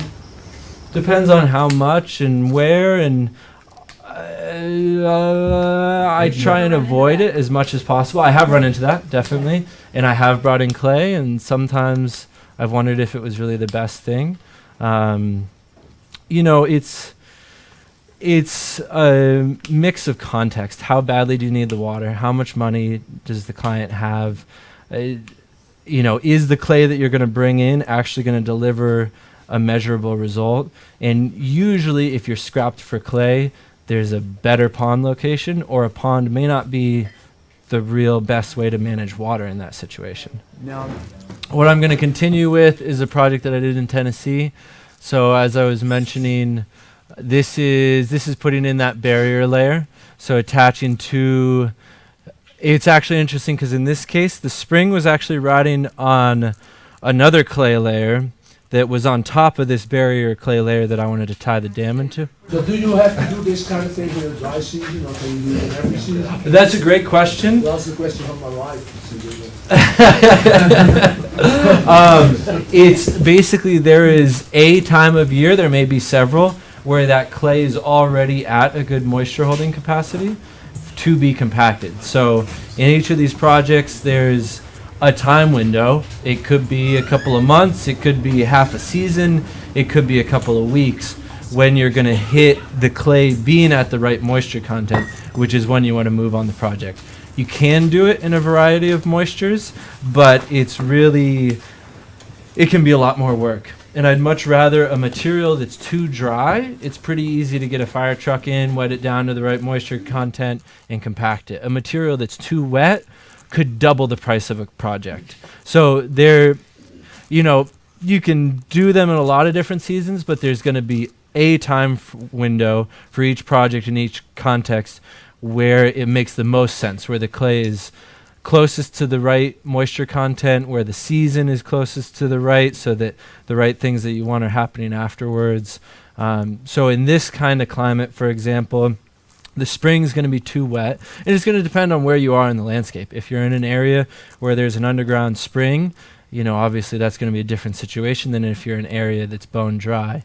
This project in Tennessee, because it rained so much, we did this one in August, and really that end of July through September is the time frame to be doing, or I know it was actually September that we did this one, and it's really the August, September, beginning of October is the best time window when that clay is dry enough to work with.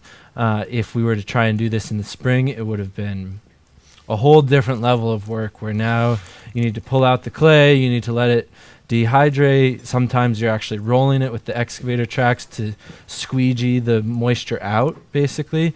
And it just gets to the point where I don't do projects like that because it's just wasting people's money. So instead, let's just plan on the right time of year. That's where the test slices come in as well.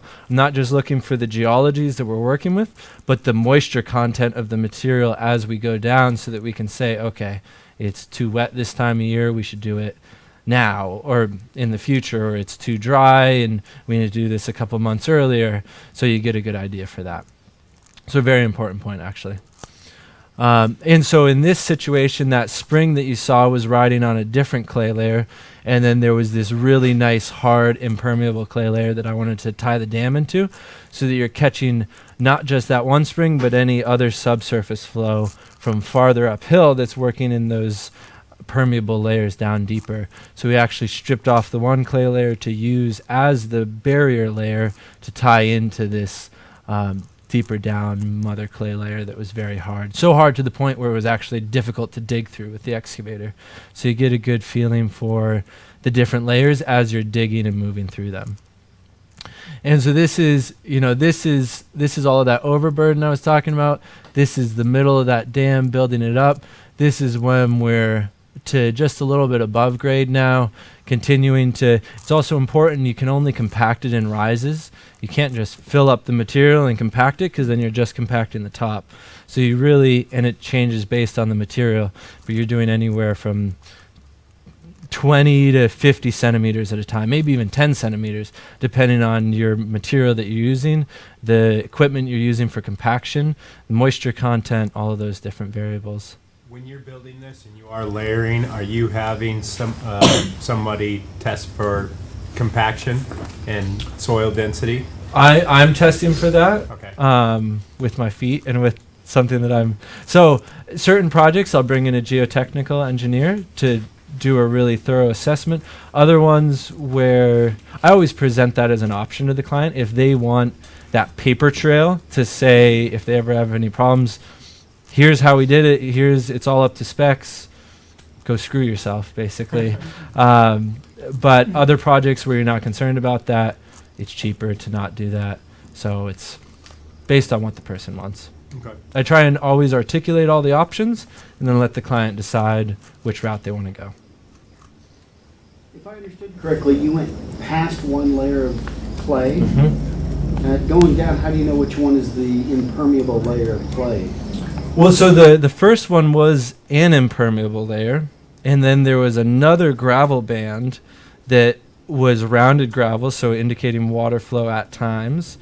And so I wanted to make sure to capture that water as well. That's a hard question to answer. You can test if a layer is impermeable by digging into it and then doing a percolation test, dumping a bunch of water in it and seeing does it hold, does it diffuse, what happens. You can also test the material with like a mason jar shake test, see how much clay is in it. You also get a good feel for it as you're digging through it. How hard is it? Is it like a soft clay loam that's not really going to hold up to heavy pressure of the water? Or is it usually when you find those barrier clay layers, you can see that it's such because there's either water running on top of it, which is a great indicating sign, or it's actually so hard and firm that it gets harder for the machine to dig through. So in this case, the top clay layer was pretty soft. It was a really high concentration of clay, really high percentage of clay.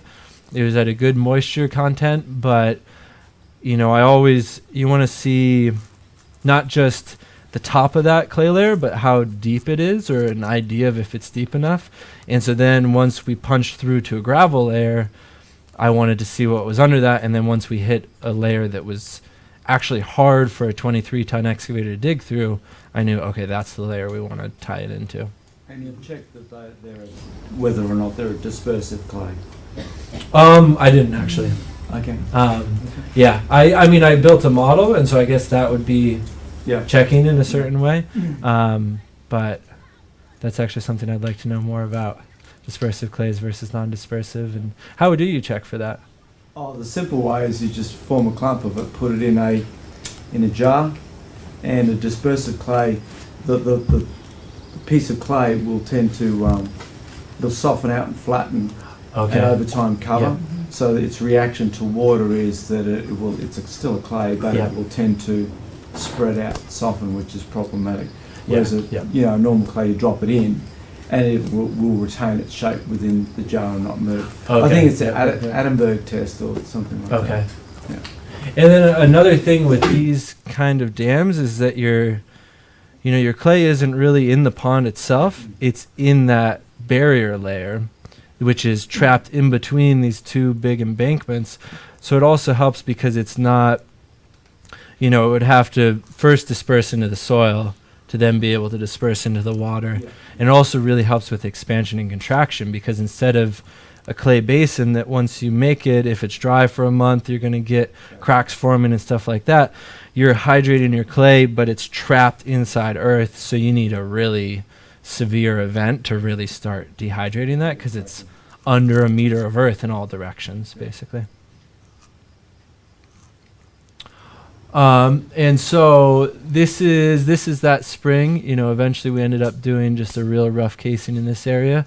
But I think it's also important, what I'm trying to do with my work is enhance the relationship between people and their landscape. And so it's really important to have nice little artful flares. And so in this place, it was on a road called Stony Fork. We had boulders just like crazy. And so you can make nice areas like this diving rock, where right below it is 6 feet deep, out a little bit is like 8, then you get into 10, 12 feet deep. So because we had these big tablones to work with, we can make all these nice features. Also another, you'll see this rock later on stood upright, defines that sediment trap that you'll see in a couple more slides. And so this is that diving rock, a nice big stone patio, and then these are those boulders. So there's another pond up here that's also a sediment trap, that's really the primary sediment trap, that's a little hot pond with a monk on it. So you can basically, if you want to drain the sediment or dredge the sediment, you can actually drain the pond and get in there real easy and harvest it out. And then there's also another one where this flat zone of this pond is also the sediment trap, so that if you need to, if there's so much that it starts to really overflow that first pond, you have another good area to harvest it out. And then those rocks also form a barrier that makes the larger fish feel more exposed when they come into that area, because they're going to be more susceptible to predation from birds and things like that. So it helps give an added layer of protection for the smaller food items along the ecosystem. How do you harvest the sediment without also harvesting frogs and tadpoles and such? You're going to be harvesting those guys too. Draining it is one way beforehand. How do you get it out? You're pulling it out with a machine. So you're going to be pulling out a little bit of everyone with it, which it's part of the. Can you suction it out, siphon it out?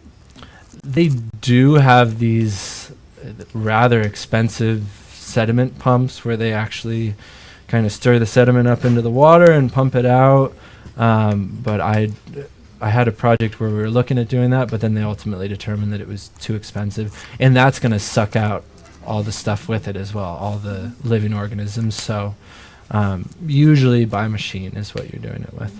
So did that dam mainly fill from the spring or from runoff? That's a great question. So the spring is 4 gallons an hour, so very low flow, and basically it was slowly filling up, but then once they get a big rainfall event, filled up. One big, they had in Tennessee, they had a really long drought, in the whole southeast, a bunch of forest fire issues, and then they just had like a 2-inch rainfall, just, and so at that point, filled right up. All you use is a siphon. Siphon for? Probably for the dredging. You can't. It also depends on what materials are there. If it's just filling up with clay and really fine sediment, you can do one thing. If it's filling up with gravel and larger sediment, you're going to have to use other techniques. Sludge. Yeah, and oftentimes, if it's that silty, it's a really nice material for a garden, and so it's actually really great to pull that out and then use it in your areas. It's going to basically be a collector and generator of highly fertile soil. You can make a pump with a air compressor For moving the water, or for siphoning out the sludge. okay, huh? You create a venturi Yep. in a pipe, and the heavy stuff comes out first. Okay. Okay, nice. I haven't heard of that. Yeah. Okay, yep. And so spillways are another really important thing. What I like to do with my ponds, it's just an extra. So the freeboard is the level between the water surface and the height of the dam. And then you have your spillway.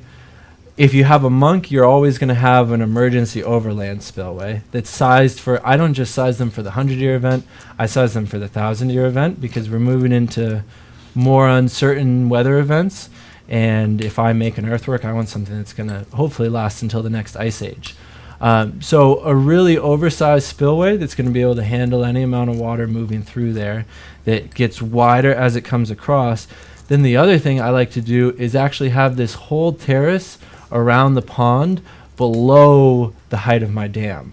So if the spillway is totally overwhelmed, it has to then flood this whole terrace all the way around the dam before it can ever potentially breach the dam. So you've got a few different fail safes. You know, you've got the monk system for your first valve, you've got the overland spillway for your backup, which should be built for the 1,000-year flooding event. And then if anything really crazy happens, like Noah's flood, you have this terrace around that's going to flood the whole terrace, which isn't really designed to be a wetland, but it's designed to be a catastrophic shock absorber. Do you ever put as a strategy, depending on where you are, put the spillway not on the dam wall but off, so that if it does ever get overwhelmed and cuts, it's only going to cut the spillway and you're only going to lose part of your dam? Yeah, absolutely. And another really important point that brings up is the spillway should always be on undisturbed ground. So it's not on ground that you packed in place. So our dam is basically here, and this is actually off into the side of the dam on earth that we never molested. It never was changed. It was settled by nature. And so you can never settle things as well as nature did. And so having that spillway run on undisturbed ground as far away from the dam as possible. Here, this is ledge a little bit into there, so we could only move it over so far, but we got it as far away from the dam as possible, and that's a really important point. Where would the monk pipe be located? So there isn't a monk on this bottom pond, but usually it would be somewhere along this dam wall. You'll see with the other pond, you have a little dock out to the monk so that you can control it. Where's the dam? This is the dam. Oh. So the spillway is not just next to the dam? Yep. Here in this one? Yep. But you don't want it? Well, this is off of the earth that we were disturbing. You know, this is really that key and dam, and this was an area that we cut down, and so it's a little bit deceiving because this was all dug out, but this was part of the natural hillside. So as far, you would never want it. That would be the worst place for a spillway. You really want it away from that dam as much as possible and on natural, undisturbed ground. I don't know if you're going to go into the construction, but do you tamp it when you get to that clay layer to seal it up, and you can put pigs in there to... For which? For the pond? For the spillway? The pond. So you have a spring in the center, and you don't want to tamp that down. I'm sure it just keep coming, but you would tamp down the remaining clay when you hit that clay layer? Well, so seal it up, or you put pigs in there? Or? That's where, with these kind of ponds, you have that barrier clay layer. You have your, this is grade. This is the level of the earth. This is that clay layer. You're building your dam tied into that clay layer. So I'm doing nothing to seal any of this. It's a leaky dam. Yeah. It's a hydrating dam. Yeah, well, exactly. You want that subsurface for everything else to be recharged anyway. Exactly. And this only works if this layer is impermeable and if it's the right shape and the right kind of valley. But then you get into that situation where you're not just storing the water in the pond itself, you're storing the water in the landscape all around the pond, which really these water retention landscapes, aquaculture is great. There's lots of things you can do with it, but it's really, in these systems, it's more about the ecology that you're creating around the water, the different hydration zones around the water, having access to water. And so you're building these almost more for the areas around them than for the pond itself. Block pipes? So the, that monk would be, let's say we've got our pond that ends up shaped something like that. And it'll actually come down deeper, but that's neither here nor right now. So you might have your monk going through here, and then your standpipe, your little dock out to it, so that you can actually swivel that pipe. And then, so this is kind of replacing it's a different type of a lock pipe. It's a lock pipe that gives you more control over the surface, and because it's a vertical pipe instead of horizontal, all sorts of branches and leaves and stuff can build up here. Anything that can get over there and into it is going to spit right out. Anything that might clog up the pipe system is not going to make it in there in the first place. It's going to get, if you have a big log sitting in the soil, it's not going to be able to get down in there.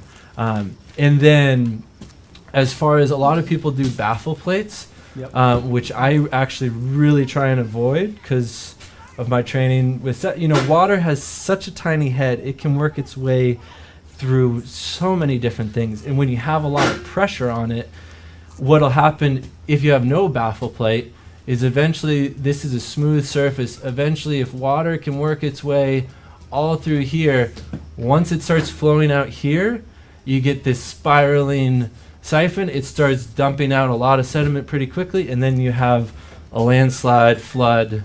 It's a really catastrophic event. So what a lot of people do to mitigate that is they put in a baffle plate. I don't really like that technique. It's better than nothing, definitely. But now what you have is that water, it takes longer, but it can still potentially work around that baffle plate. It's going to be a lot harder. If this, let's say this is a really big dam, we just put the smooth pipe in, maybe it blows out in 20 years. Now if you put a baffle plate in, maybe it blows out in 100 years.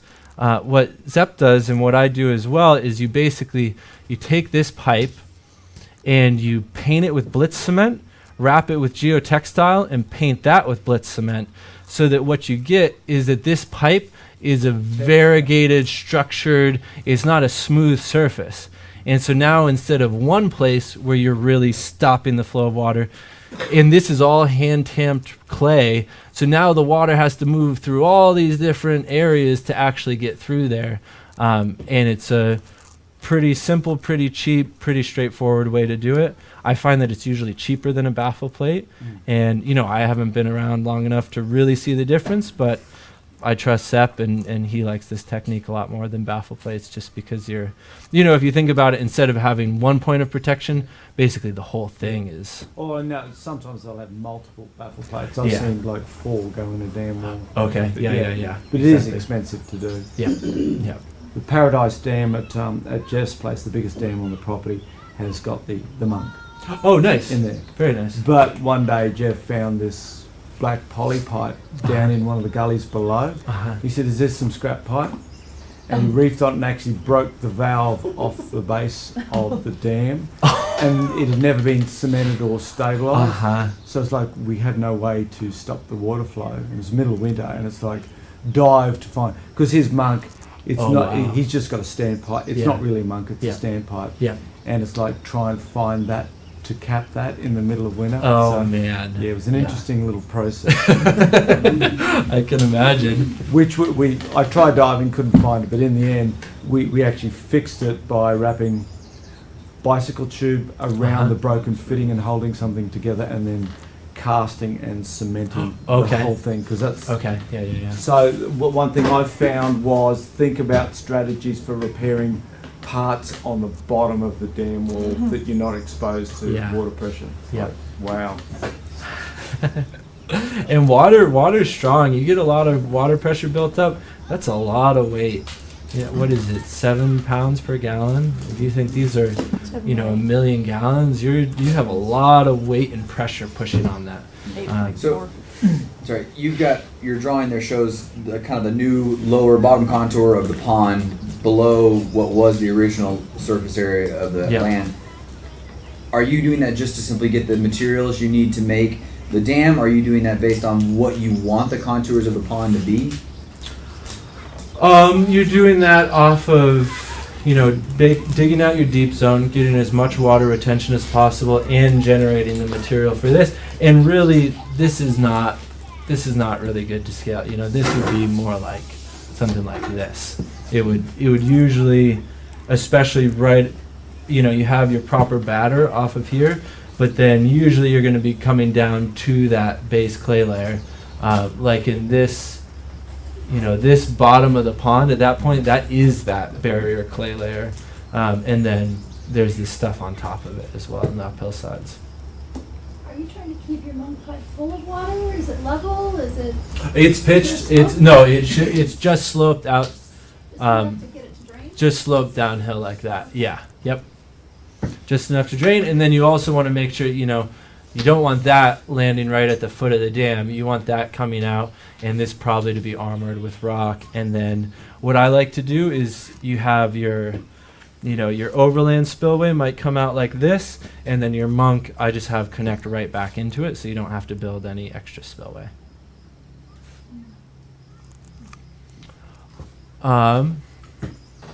Yeah. And so then the spillway as well, a really important piece of it is to have the rocks set in the spillway. If you think of like a river or a creek, you're going to have a lot of different size rocks all stacked together. Or even like concrete. You have your larger aggregate, your smaller aggregate, and your binding aggregate.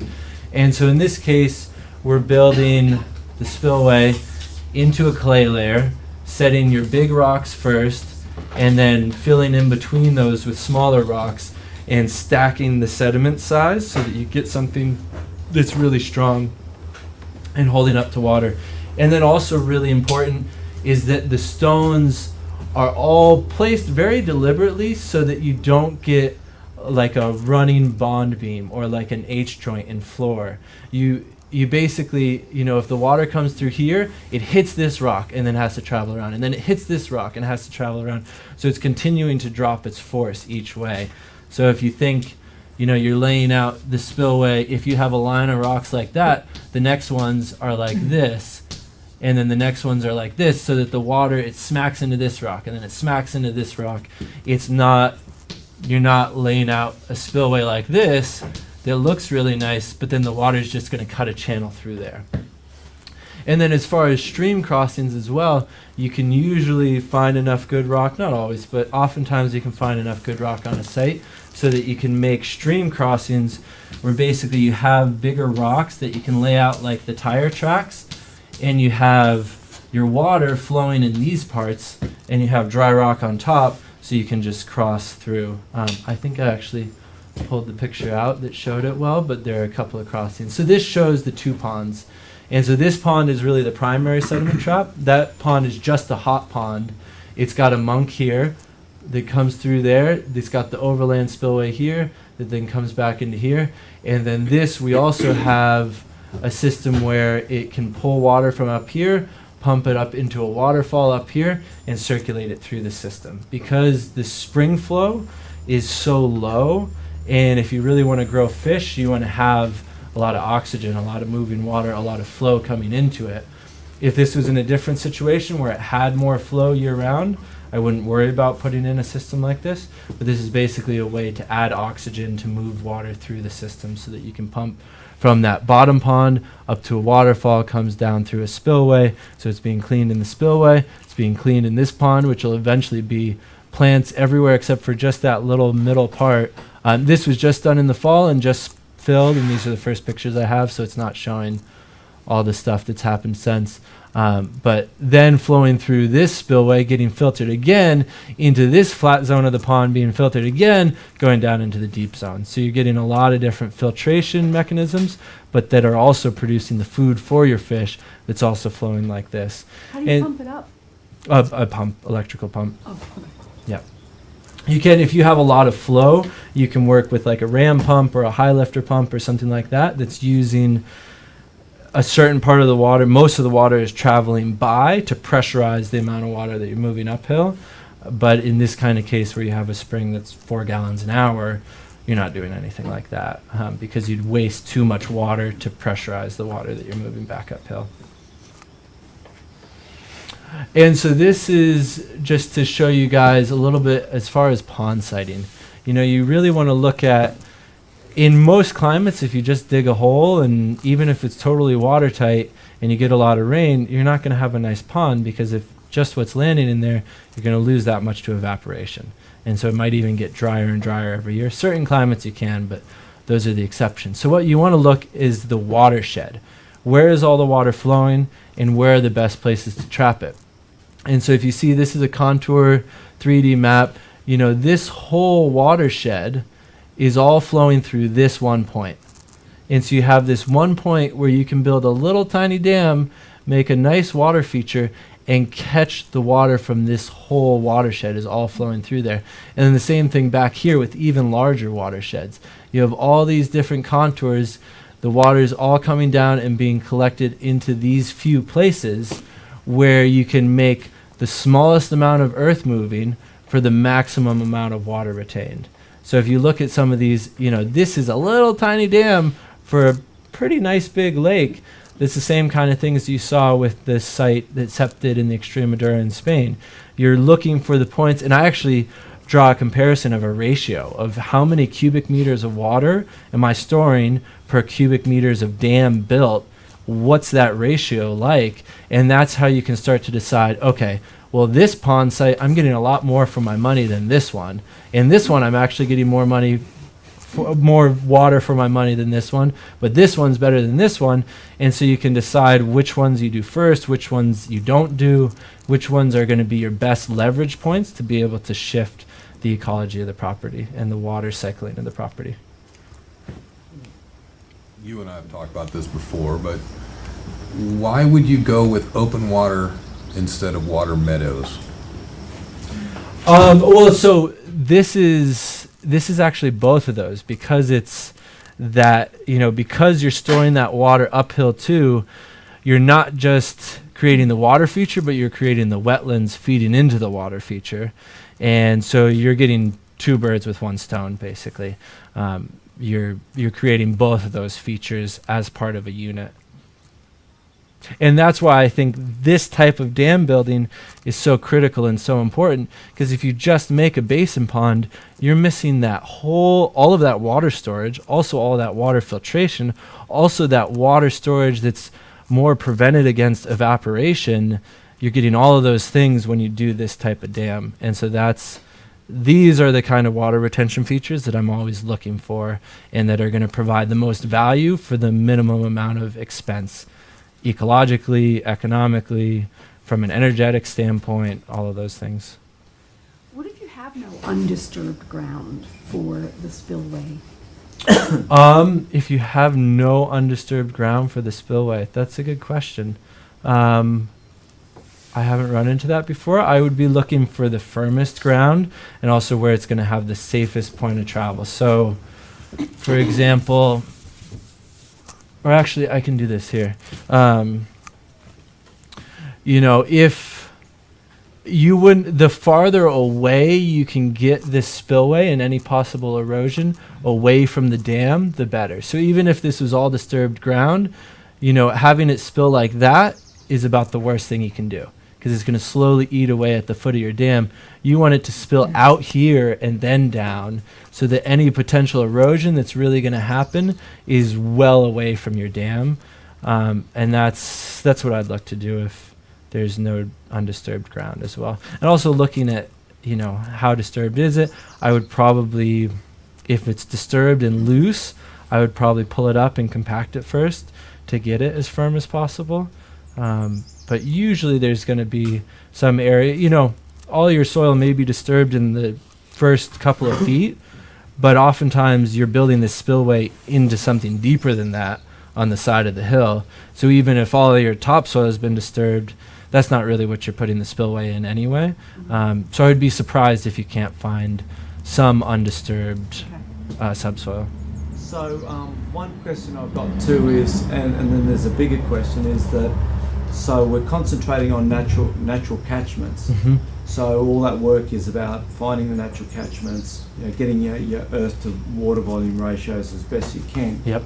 Do you believe, or do you practice strategies of increasing catchments, say by using road accesses with healed in, or putting a ditch on contour of no more than, say, 1 in 400 or 1 in 600? Yep. And then the bigger question above that is, all these things are catching water in a certain point in the landscape.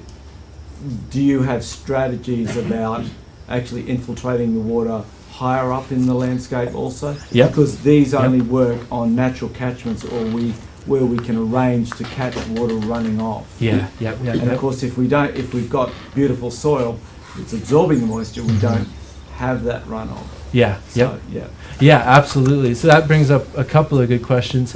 I absolutely do things to increase the catchment. Yep. And also you can really get diligent and mathematic about it and say, okay, I have this amount of area feeding through this point. I know that my yearly rainfall is this. You can figure out a rough runoff coefficient of the land, and you can figure out how much water is moving through these points in a yearly basis with a 1-inch storm, with a 2-inch storm, with all these different variables. And so you can really get diligent making sure that, it's one thing to figure out, okay, I can have a reservoir this big for a dam this big. Is it ever going to fill? Do you get that much rainfall? What is your yearly evaporative losses? Figure out all of those things to then justify the size ponds that you're doing. And the spillway calculation. And the spillway calculation, exactly. And so it's really important to consider those factors. And then as far as infiltrating water in the upslope areas, that's really where I'm looking to do systems of forest and trees, terraces and forests. Yep. And so you're putting more of that water into the soil. And then another important thing is these type of ponds are not dependent on runoff from the soil surface, because that water that does infiltrate and then hits this barrier layer up higher in the landscape is getting down into the pond. So whereas a basin pond that's really dependent on surface runoff to fill, the more water you infiltrate in these uphill areas, the more water is eventually coming into your pond, and at the times you most need it. So if you have a nice terraced forest landscape uphill here, even though the last rain may come in May, water's still coming into your pond in August potentially. So now you can really use that infiltration to your advantage, because you don't need the surface runoff. You don't want the surface runoff. You want the subsurface water to be filling your water retention landscapes. Would the infiltration happen under paving if it's like a driveway? No. It's just going to sheet right off on top of the driveway. And so that's where you'd look to do like your roads as collection surfaces. Roads, homes, any type of collection surface you have, I'm always trying to put those into water features or gardens, or use that water as well as you can. The other thing is you can replace roads and driveways with surfaces that do allow infiltration. So a paved driveway is going to allow no infiltration. A hard compacted gravel driveway is going to allow a little bit of infiltration. But now they do have these new areas that they use a lot for parking areas, where they do pavers that are, they're kind of like it's kind of like a concrete block. I don't even remember the shape that they're usually in, but they're maybe something like that. Exactly. So that your car is riding on the hard concrete bits, but this can actually be softer soil that can infiltrate the water. And so that's a great way to offset the environmental impacts of a road surface. Let me or ask a it a driveway. different way. Beyond my driveway, there's a big lawn hill. Mm-hmm. Is it likely that the water is going down into the ground and then infiltrating under my driveway? Yes. Yep. Okay. Oh, but depending on the layers, if it depends on how much deep infiltration it you have, depends. where those layers are. But yes, very likely that it, to some extent, is happening. Okay. And just if you think, if you have your flow down here, doing something hard that does nothing in terms of letting water be absorbed doesn't really impact anything that's going on down here. Yeah. And then the other thing is, if you have just a surface pond, you may be missing most of your water that's traveling in some subsurface layer, that because you just have a basin-lined pond or a liner pond, it's totally out of your loop. And this is the really important, it's been filtered and cleaned by the Earth's body. That's the really important water, the really vital water. The surface water is a lot easier to be contaminated and have different nitrate issues and all sorts of different things that are not necessarily advantageous for a pond. And if you've got a liner and you actually have a leaky situation, you can get things like the liner floating. And Exactly. Yeah. Exactly. Okay, and so now I'm just going to take you guys through some of the stuff that I saw at the Holzerhof, which is same as Sepp's father gave the farm to Sepp. He gave the Kramerhof to his son Josef, who now runs it, and he moved to southeastern Austria, Burgenland, which is a much hotter place, a much drier place. They have twice the annual temperature and half the moisture. So if you think a much different situation than the Kramerhof, and very interesting nonetheless. And so this is a situation where about 15 years ago now, he actually worked on this property. It was owned by someone else for a client. They came in, they made the terraces, they made the water retention features, they planted the trees and the vines, and then for about 10 years, there was no maintenance, or very little maintenance. And when I started going there, which was right at the end of that period, he ended up buying the property. And from the beginning of the year to the end of the year, there's food falling on the ground everywhere.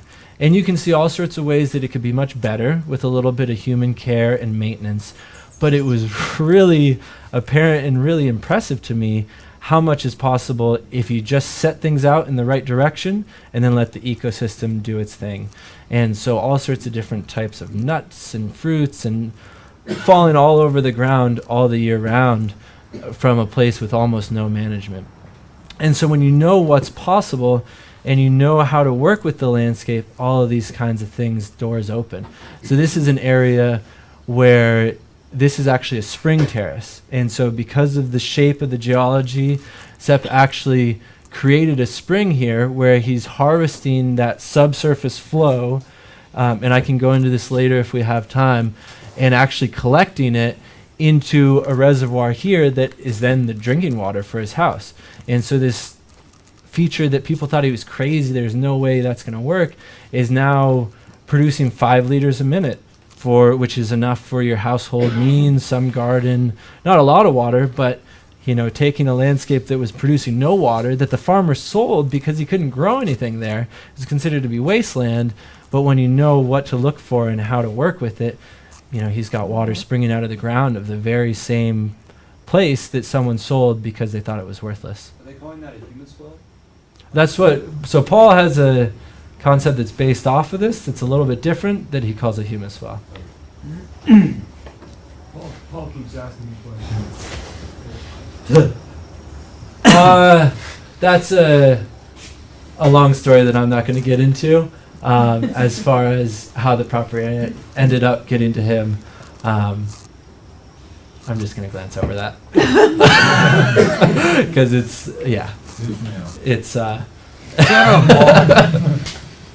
in Austria. There's this whole system where if someone sues you, you can countersue them, and so he ended up with the property.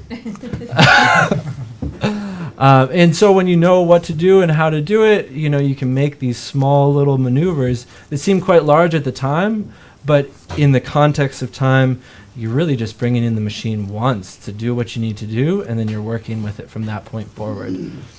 And you can have a landscape full of beauty, full of water. This is an area, too, where everyone is water scarce. All the farmers are dealing with drought issues. And yet Sepp's got water year-round. He's got water sitting in the landscape. He's got trees growing and using that water. And he's getting the property more and more into that. Wise to skip past. He's getting that property more and more into the full water cycle, where you're really using the earth's body to hold the water and to cycle it appropriately. And this is actually an area, it's really important to look at the resources you have and look at the best ways to meet your goals with the minimum amount of effort. And so this is a beautiful little mature nut tree forest that Sepp basically made this nursery terrace. Where are we? I think I took that picture out, sorry. But he made this nursery terrace where all of these nuts just kept rolling down this really steep hill, and so they weren't really able to germinate ever.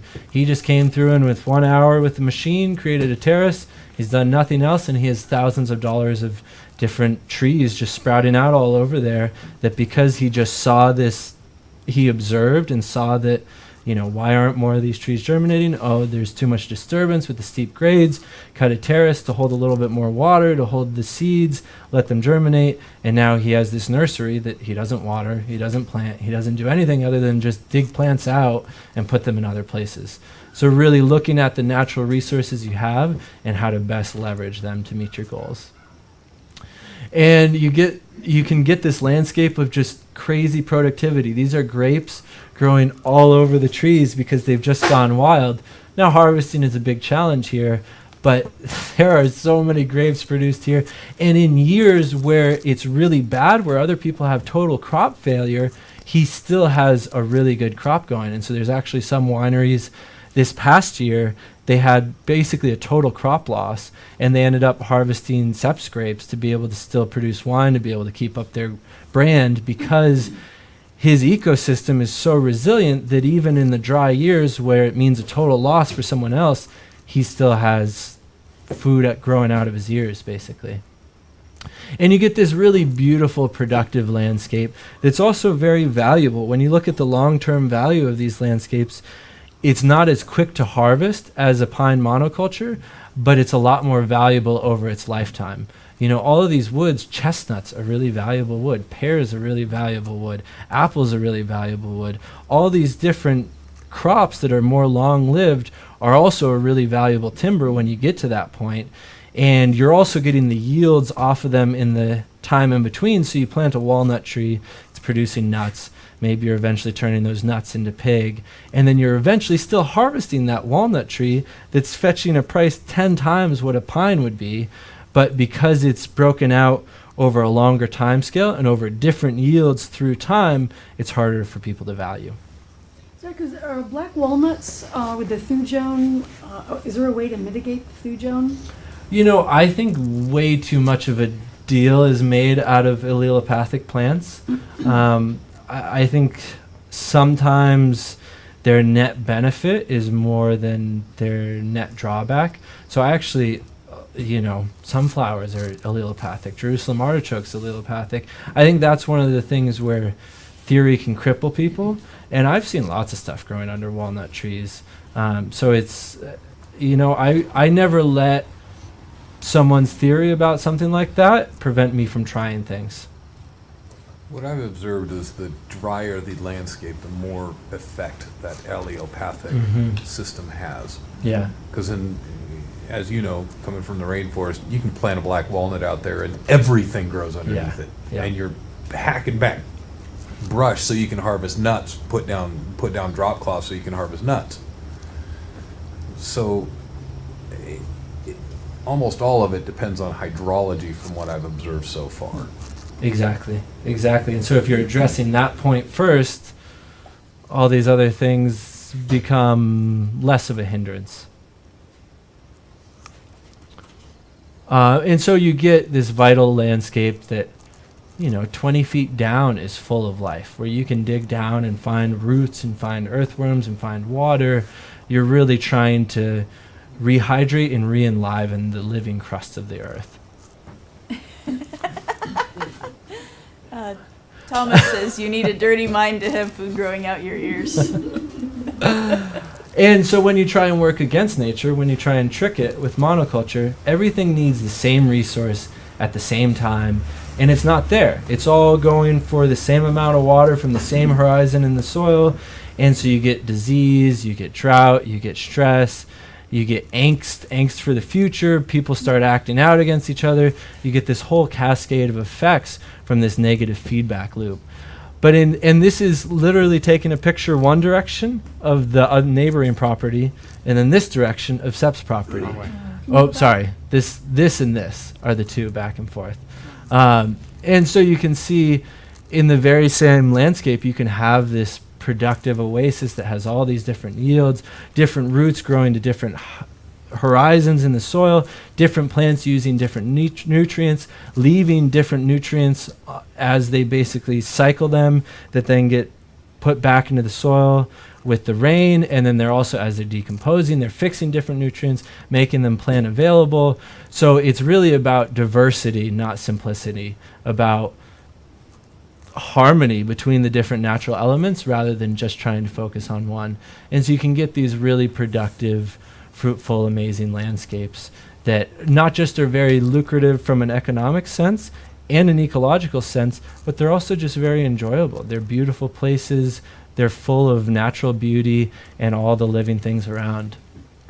And so here I like these pictures because they just really show clearly how these systems are interplaced. So you have the forest with terrace through them, then these terraced areas that were tillage agriculture in the past that are being transitioned into trees that are infiltrating, storing that rainwater, going down into those layers, and then eventually making their way into water retention features to hold on to that water throughout the year and from year to year. And you know, it's really moving. I'm just amazed at how in the early 1900s, Victor Schauberger just hit the nail on the head with the Fullen half water cycle. And we've been in the half water cycle for more than 2,000 years. And so it's hard to even tell what used to be because this degradation is so severe and extreme. This is actually that nursery terrace that I was alluding to, where basically this is a nice mature nut tree forest, and he just cut a terrace through and has all sorts of different nursery plants basically available to be planted to other areas. And so this spring terrace, basically what was done is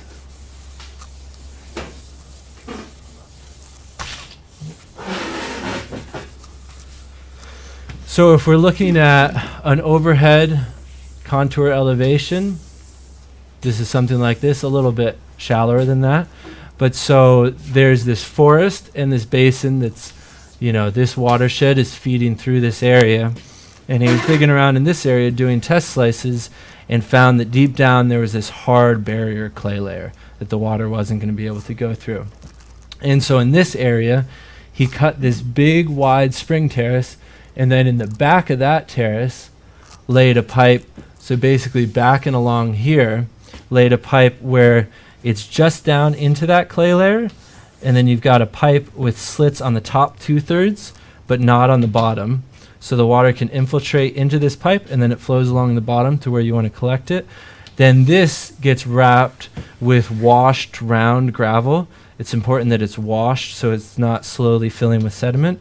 And then sometimes you'll wrap this with geotextile, sometimes not, depending on the situation, depending on what you want to do. The reason that you would wrap it with geotextile is to prevent finer sediment from moving into this gravel layer and eventually clogging up this pipe. And so what he has is he has this, really it's a French drain pipe laid on top of that impermeable clay layer that then pitches this way and pitches this way and then feeds to a T, to a cistern here where this builds up. And because the terraces and trees above where that nursery area is are infiltrating more groundwater, and then it's coming along that barrier layer into this system and then being fed into here, and now he's got 5 liters per minute of drinking water out of a place that no one thought that would have been possible. So it's, you know, don't let anyone ever tell you it's not possible. Try it for yourself and see what's really possible and not. And I think it's really important to, you know, we're so scared of failure. You've got to have no fear of failure, and you've got to, even beyond that, you've got to revel in your failures. And when you have a failure, enjoy it and learn everything you can from it and totally engage in it, and then you can really start to move forward and do some of these really incredible things that no one thinks is possible. And another thing, you know, he really is focusing on the specialty crops, the crops that no one else is engaged in. If everyone's doing it and you're trying to produce for the commodity market, you're really putting yourself at a disadvantage. So this Carillion cherry is a really marketable, sought-after crop, but a very select thing. It's actually an edible dogwood cherry. It's really tart until the few days that it's really ripe. They really like it for schnapps making and different things like that. But so really identify and select crops that are going to make the most use of your time harvesting the crop so that you're getting a good yield and a good return on your time investment on the farm. And another thing that I like to touch on is, as far as seed saving, you always want to save the seed from the best plant on the worst soil. A lot of people think the best plant on the best soil, but what you're doing now is you're creating a weaker and weaker plant over time. You're creating a plant that thrives with really good soil, but does poorly with bad soil. And so say you've got a garden full of lettuces that are doing really nice, but then there's a lettuce growing on the side of the road in the gravel that's still kicking it. That's the seed you want, because now you're getting stronger and stronger plants over time. And so he has some amazing genetics of stuff. You know, this guy is 6 foot tall. That's a sunflower. This is also a sunflower, skyrocketing out of view. I mean, he has sunflowers that are 3 meters tall, and it's from saving the seed from the best plant on the worst soil, so they get stronger and stronger and stronger every year.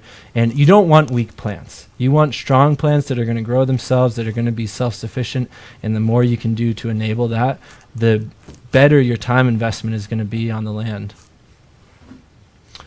And so it's really a different strategy of a fundamental partnership with nature. This is just a natural beehive. You know, I think bees are a great example, where everyone's worried about colony collapse disorder and all these different things, and what are we going to do about pollinators? And look at the way that people keep bees. They smoke them all the time. They open up the hives all the time. They truck them all over the place, and then they worry why they're dying. And then they rob the food from them going into the winter, that the honey is their medicine that has all these important things, not just sugars. And then they give them crappy refined sugar water. If we did that with anything else, what do you think is going to happen? And so it's really important to develop a fundamental partnership with nature, where you're looking at the best ways to maximize the systems naturally in place. With what strategies would you, or what's the point that you can scale down to? I know it's a depends question, but a lot of these things are very large scale. Mm-hmm. So on the smaller scale, say where, because we're all limited by our property boundaries often, whereas we could design better if we could design by integrating with neighbours. But if you can't do that, how do you, strategies and techniques for those smaller property sizes, 3 to 5, 8, 10, 20 acres? I think in a lot of ways it actually gets easier on smaller properties, because you have more time per acre. More management, exactly. So you're going into more managed intensive systems, but maximizing the resources you have, more small garden type systems rather than these big grandiose landscapes. But a really important thing that I always do is, when you're first envisioning a property and imagining what you can do, I throw out property lines. I try and envision what's possible on the area around the property, so that I really see what's natural, what's the best fit for this landscape, not including the lines that people drew through it. And then you've got to make an assessment of, okay, here's the property lines, how much does that limit us? And a lot of times, for example, actually 2 different projects I was just on in the East Coast, their best pond location is just a little, most of it would be on their property, but the dam would actually be a little bit off. And so if you were just to design the property itself, you'd never even think about that. But a lot of times it's fairly easy to just do a lot line division, where you say, hey, I want a half an acre here where it's your wetland bottom, you're not using that for anything. Can we switch so that you take a half acre here, I take a half acre here? Usually that's not usually, but oftentimes that's a fairly easy agreement to do with your neighbor. And so I think it is important to look at where you are within the landscape as a whole, and then that kind of informs what, not every 3 to 5 acre property is going to have a good pond site on it. And you shouldn't try and create a good pond site just because you want a pond. You want to look at the landscape as a whole. Let it tell you. Exactly. So exactly. It's context based. Yep. And so fit into where you are in the landscape and do the things that make sense in that location, not just trying to, okay, I want my swales and I want my pond and I want my food forest, so I'm going to plug all these elements into this property that may not be fitting for any of them. Maybe you have a property where the best thing is, I don't know, something entirely different. Maybe it's a forest system, or maybe it's a meadow system, or a steppe, or you want to look at where you are within the whole ecological context, and then also not let your thinking be limited by the current state of the ecosystem, but be looking at what it may have been like historically and what the possibilities are like for the future. So in holistic management, you talk about your future resource base, and you talk about it as though it's already there. Mm-hmm. Yeah, exactly. And so I've just got to say a tremendous thanks for Sepp for leading me into this path and teaching me so much. It's really these last 5 years have totally shifted my view of the world and my view of the landscape. And before then, I was a well-intentioned person, but that had a lot of theoretical knowledge, but no real applied way to make the earth a better place, to restore some of these environmental problems. I did a university degree in ecology, and you learn about all of the issues. You don't learn about any of the solutions. And that all I gained from really a short time working with this person who is just an incredible person, one of my favorite people. He's a powerful, relentless, visionary human being. I highly recommend, if you get a chance to learn from him, or just looking into his teachings, reading his books, watching the DVDs, you can really gain a lot. But really, nature is the ultimate guide. Nature is, the last time I was with Seth, he said, nature is my lawyer. Because he's had all these litigation problems, but then, you know, he ties them up in court long enough that it looks like this beautiful paradise, and so a jury of your peers are not going to rule against you usually at that point. And so really do what's right for your landscape and for yourself, and don't let the rules hinder you, don't let the theory cripples hinder you. The best thing is to make experiments, see what happens, and let nature be your guide. You know, don't choose any one person and listen to everything they say. Take everything with a grain of salt. Take everything I've just said with a grain of salt. Figure it out for yourself. It's applied knowledge, not things that are just passed on like this. So this is my business. I do contracting and consulting all over the place. And I'm going to be this year adding a lot more educational pieces to my website, because I'm really trying to get as much of this knowledge out there for free as possible. And yeah, any questions? Yes, could you throw out a couple more technique buzzwords or technique methods of collecting water other than ponds and the things you kind of went over? Some like trails that we could go down, you know, when we went home to look for other. You know, that's a good question. I try and actually stay away from the technique buzzwords, because a lot of times people get so wrapped up with the technique that they forget to address their context.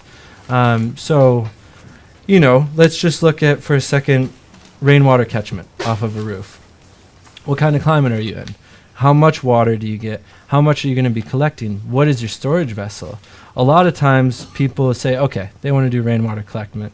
So they get this little 50-gallon drum, they put it on their spigot, it rains, it fills up, it totally overflows. Then 3 months from now, when they really need the water, that 50 gallons has already been used. So a lot of times people get into these techniques and they feel really good, they're doing green things and they're making an impact, but it's not actually delivering a result, because if you have 50 gallons of water storage and you have 4 months where you have no rain, by the time you really need the water, it's already been spent. And so I think it's important to not just grab onto these silver bullets like a swale or like a hugelkultur or like rainwater catchment. Really look into your situation and the best way to do it. And I really think that the body of the earth is the best place to hold water. So I don't do a lot of rainwater. I mean, I'm doing a lot of rainwater catchment in that these water features are all fed by rainwater. But it really takes a select situation where you really need it for it to be worth the economic and ecological costs of the resources involved, be it concrete tank, a rubber tank, all of those different things. Well, I guess, I mean, you kind of said a few right there. Yeah. You know, assuming that we could go and evaluate these systems and learn about them. Yep. Not things that we would just go implement, but Yeah. like, you know, you said swales and some other things. I mean, just, Yeah. you know, because I don't think like a pond would really work for me, Uh-huh. so to say, Yep. but Yep. I would like to do something. Yep. So just, you know, I need some little feeders. Yeah, kinda yeah, yeah. go I with. think if you're in the areas where ponds are not an option, I really look at how to ramp up the biology. So looking at living soils, particularly like Elaine Ingham's work, Paul Stamets' work, how to really get that soil dealing with water as well as possible, doing really heavy mulches, getting it really biologically active, getting that cryptobiotic crust on everything so that you're preventing evaporation, you're getting good tree cover. Looking into Victor Schauberger's forestry work is something I'd highly recommend. I think he's one of the best sources out there, and there's a staggeringly little amount of resource available on this kind of stuff that I've come across that I really like. 1 acre of 1-inch mulch over like a forest floor holds over 27,000 gallons of water. Yeah. So that's way There more you than go. you can do with 55-gallon drums around the house. Yep. And now you're using natural materials and you're partnering with nature. That's the thing, is there's all these connections in the natural systems that if you can get tied into that, they're going to feed you so much with all these different beneficial relationships. If you're taking that resource and instead putting it into a plastic tank, it's just in the plastic tank. It's not being cycled. It's not creating other connections that are delivering other results. It's really just a dead system. I think it's fundamental too to try and retain every drop of water on that square meter or whatever. That's what you've got to work with. Yeah. If it's going somewhere else, it's not working for you. But if you can get it, if you can, as it leaves the soil, it's going through plants, then it's doing its job. Exactly. And how many times can you use the water? Yeah. You know, every place gets enough water.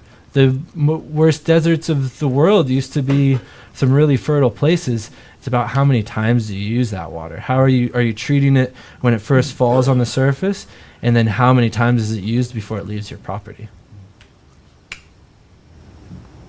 This is why I never understood economics. It's not measuring totals, it's measuring flow. And Yeah. flow is a lot more flexible than totals. Exactly. And there are calculations in the student notes about working out rainwater catchments off roofs, and good ideas about sizing tanks, which is basically work out the tank that you can that will do the job for you, and then at least picking the next largest size tank is always a good strategy. And some links to pathogens in tank water and all that sort of stuff. But nice. Yeah.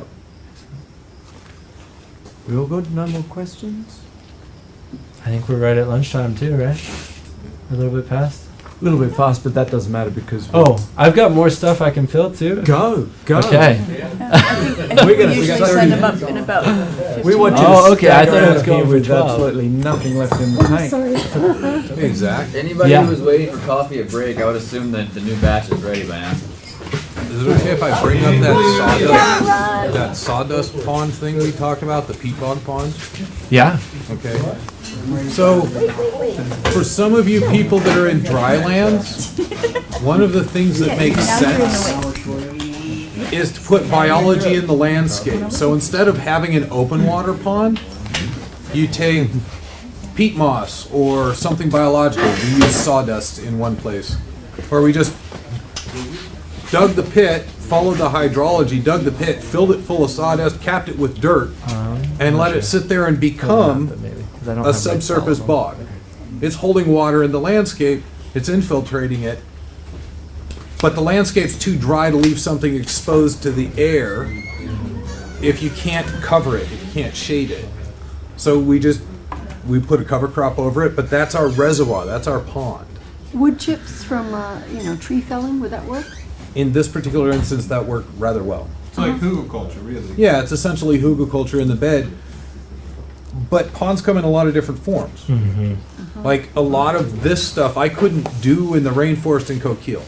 It would be impossible to get down to a base layer deep enough to be able to put a dam out there that's going to stay. Because my rain event, my 24-hour rain event, like we talked about, is 30 some odd inches Your 1,000 year. at the 1,000 year. You're not going to hold that much water back. I mean, that's what the forest is for. But you can do things like the infiltration systems where it's, even a gravel column in some places will work. Where you just dig a pit and fill it full of gravel and cap it with dirt. In that situation, would you almost want to put the pond at a high point so that your spillway is effectively the whole rest of the hill? Well, that's the thing, is the spillway is the whole rest of the hill. The Coquille River Valley headwaters. It's a forest. The forest is your pond. Yeah. You know, that's your water reservoir.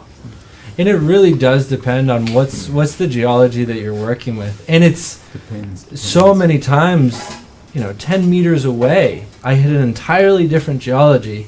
So don't let anyone tell you, oh, you can't build ponds here, or, oh, it's this, or oh, it's that.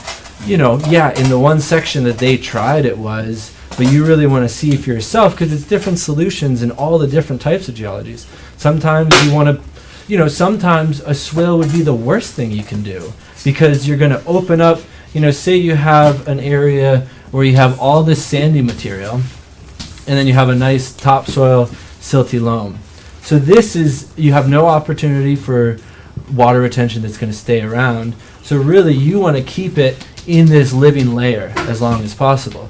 Now cut a swale into that living layer. Now all this water is infiltrating into the sand layer, moving downhill, and can actually cause landslides and big issues because you're putting water somewhere that it's not used to flowing. Oh, yeah. So it's so important to look at the geology, and every situation is entirely unique based on what's above, what's downhill, what's the actual soils you're working with, what's the major forming materials, all these different questions. So it's, you really want to have a good idea of your geology, and not a soil sample of the top little bit that you send off to a lab and say, okay, I have 30% clay, and that has no bearing on what's down here, no bearing on what's down here. So you want to actually see, it's like earthen spelunking. What are your actual layers that you're working with in the ground? Can you hand dig those if you don't have a backhoe? You can. If you have I go for it, go. Yeah, one in Africa. We did one that was, 15 feet deep, but it took a day. Before you got to the clay, right? Well, we actually that's this whole different what I'm looking scenario, for is but the clay, right? The firm clay layer. yeah, but you're also that's what you're looking for as far as building a water retention feature. But you're also looking for the other details as far as if a water retention feature isn't possible, what are your best practices at that point? Do you want to keep the water up here? Do you want to get it going down here? Where do you want it? How do you want to work with I just it? want to know when I can stop digging. When I hit the clay, or well, and not all clays are the same. So, and then you want to go into the clay, because if you just hit a layer of clay that's that deep, that's not enough to tie it in. So go a little bit more. And machines are so cheap in the States. The reason that we did it by hand in Africa is because a piece of equipment There's is no $700 an hour. Yeah. So, whereas labor is $10 a day. So, but here, someone with a backhoe that's your neighbor is going to charge you like $50 an hour to come do a test slice. If you looked at paying people to dig that same hole, you're going to save money with the machine here. Okay, how deep should one go then? Based on what you find. So usually, because you don't know what you hit, I'm looking for a machine that can dig 6 to 12 feet deep. Okay. Maybe 15 feet deep. Once you get below 15, 20 feet deep, you start to get to this point where you're really expensive to build something into that layer already. So you start to get to diminishing returns. If you have all permeable material down to 20 feet, which is where your clay layer is, that's a tough situation to build a pond in. So usually you'd go with a different strategy at that point. Do you have a ratio of, so if you're running out terraces, do you have a ratio based around width of terraces to the trees up above and below in terms of sunlight infiltration? That it might be the width between the terraces is 75% of the height of the trees, and usually it's more based on the slope of the terrain. Yep. So in a much steeper terrain, You'll you're have going to end up with much yeah. narrower, farther spread apart terraces. Yep. In a much flatter terrain, you can go bigger. So in really flat terrains, you start to look at terrace width with shading and things of that nature. Yep. But usually usually a landscape like that, I'm not terracing the whole thing. I'm doing specific access terraces to infiltrate water and open up access. So usually it's more based on the slope of the landscape rather than the shading that you'd get with trees. How do you avoid the hurting, I'm sorry, Tim. You? How do you avoid hurting the feeder roots of the trees if you're terracing? Oh, well, a lot of times I'm terracing landscapes that are no longer treed, that used to be treed. But then you also, it's working around trees, you're always making a judgment call. And I like to look at the scale of permanence, but kind of my own perverted scale of permanence, where if you do, an earthwork should last a lot longer than any tree. And so to totally shift an earthwork for one tree, looking at the long-term effect of your work may or may not be a good call. Now, at the same time, a 100-year-old tree is not going to regrow within your lifetime, and you want to get the enjoyment of that. So it's a judgment call as far as what trees get disturbed and potentially removed and what trees you're working around, and that's for each client to decide how much they want to shift based on the trees that are on the landscape at the moment. Would it make any sense to, I'm just thinking about a rule of thumb, maybe the total number of years of experience on the team versus the age of the tree? If your team has 3 years of experience and you're looking at moving a 300-year-old tree, that might not be a good call. Yeah. Versus if you've got, absolutely.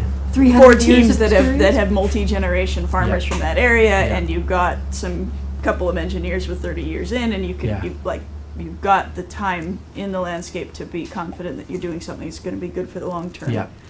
That might outweigh that 100-year-old tree. Yeah. Absolutely. And I think also, what condition is that tree in?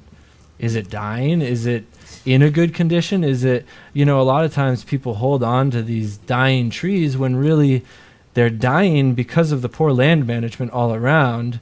And it's going to die anyway, no matter what you do. It may die in 5 years, it may die in 10 years, it may die in 20 years. And now if the trees are really vibrant and living and producing well, that's not really a degraded ecosystem that you have to do a lot of these changes in. And so most of the time I'm dealing with really overgrown, recently cut, within the last 50 to 100 years. Sometimes it looks different.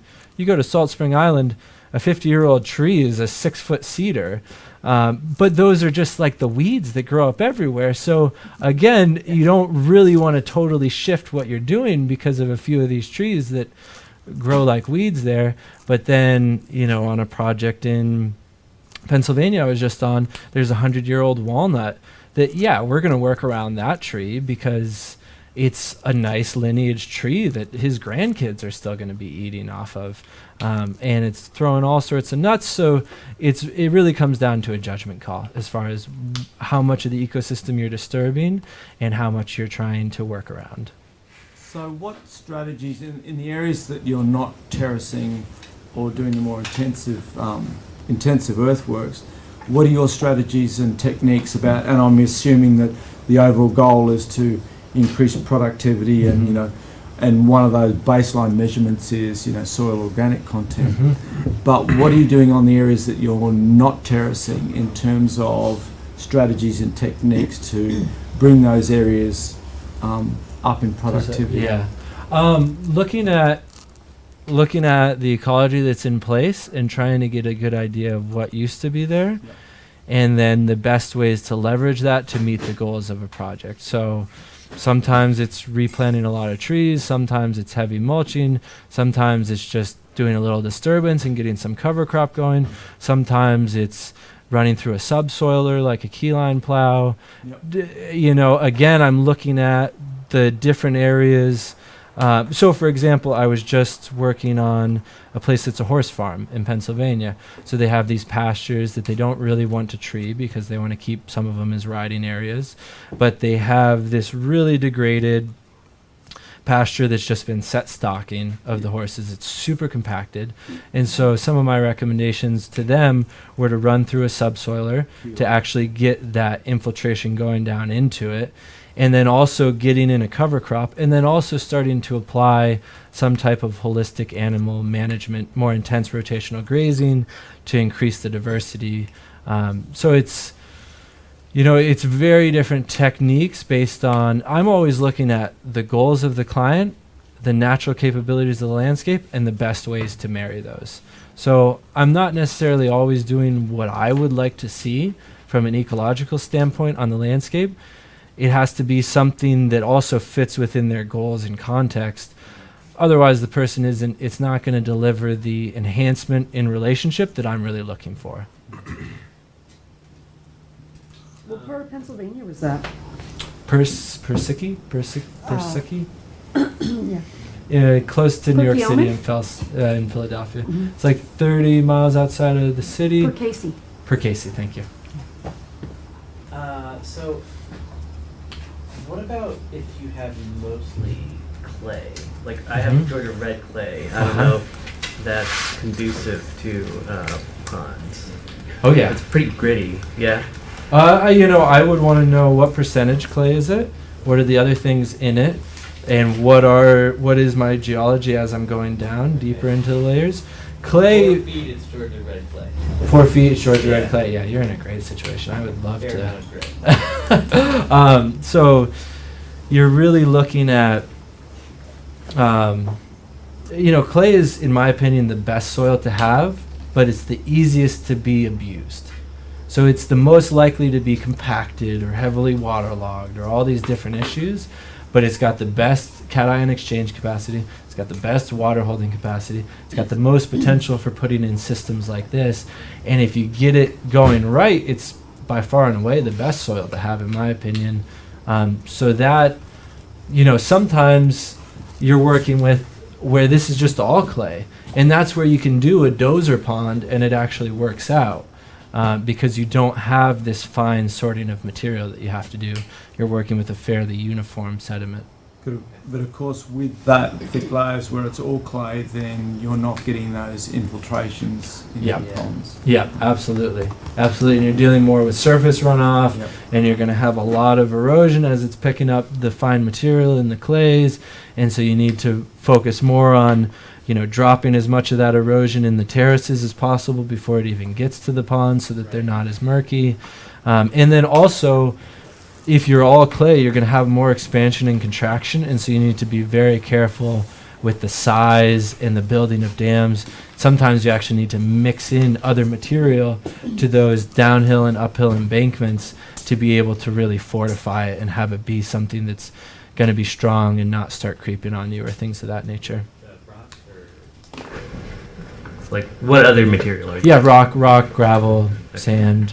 It's something that's going to firm it up a little bit because clay has a really strong ability to expand and contract with moisture variations, and so you want something to mitigate that. If you're really in 100% clay, you need to be very careful about the dams that you're building. You're probably in something with some sand in it and some other stuff, and so I'd want to know, okay, am I 40% clay, am I 60% clay, am I 80% clay? I would do a mason jar test to really see how much clay you have, and then what are the other things? Is it sand? Is it gravel? Is it silt? Is it organics? And then you start to develop a plan from that. I'd like to thank you so much for that. That was really interesting. Yes, thank you.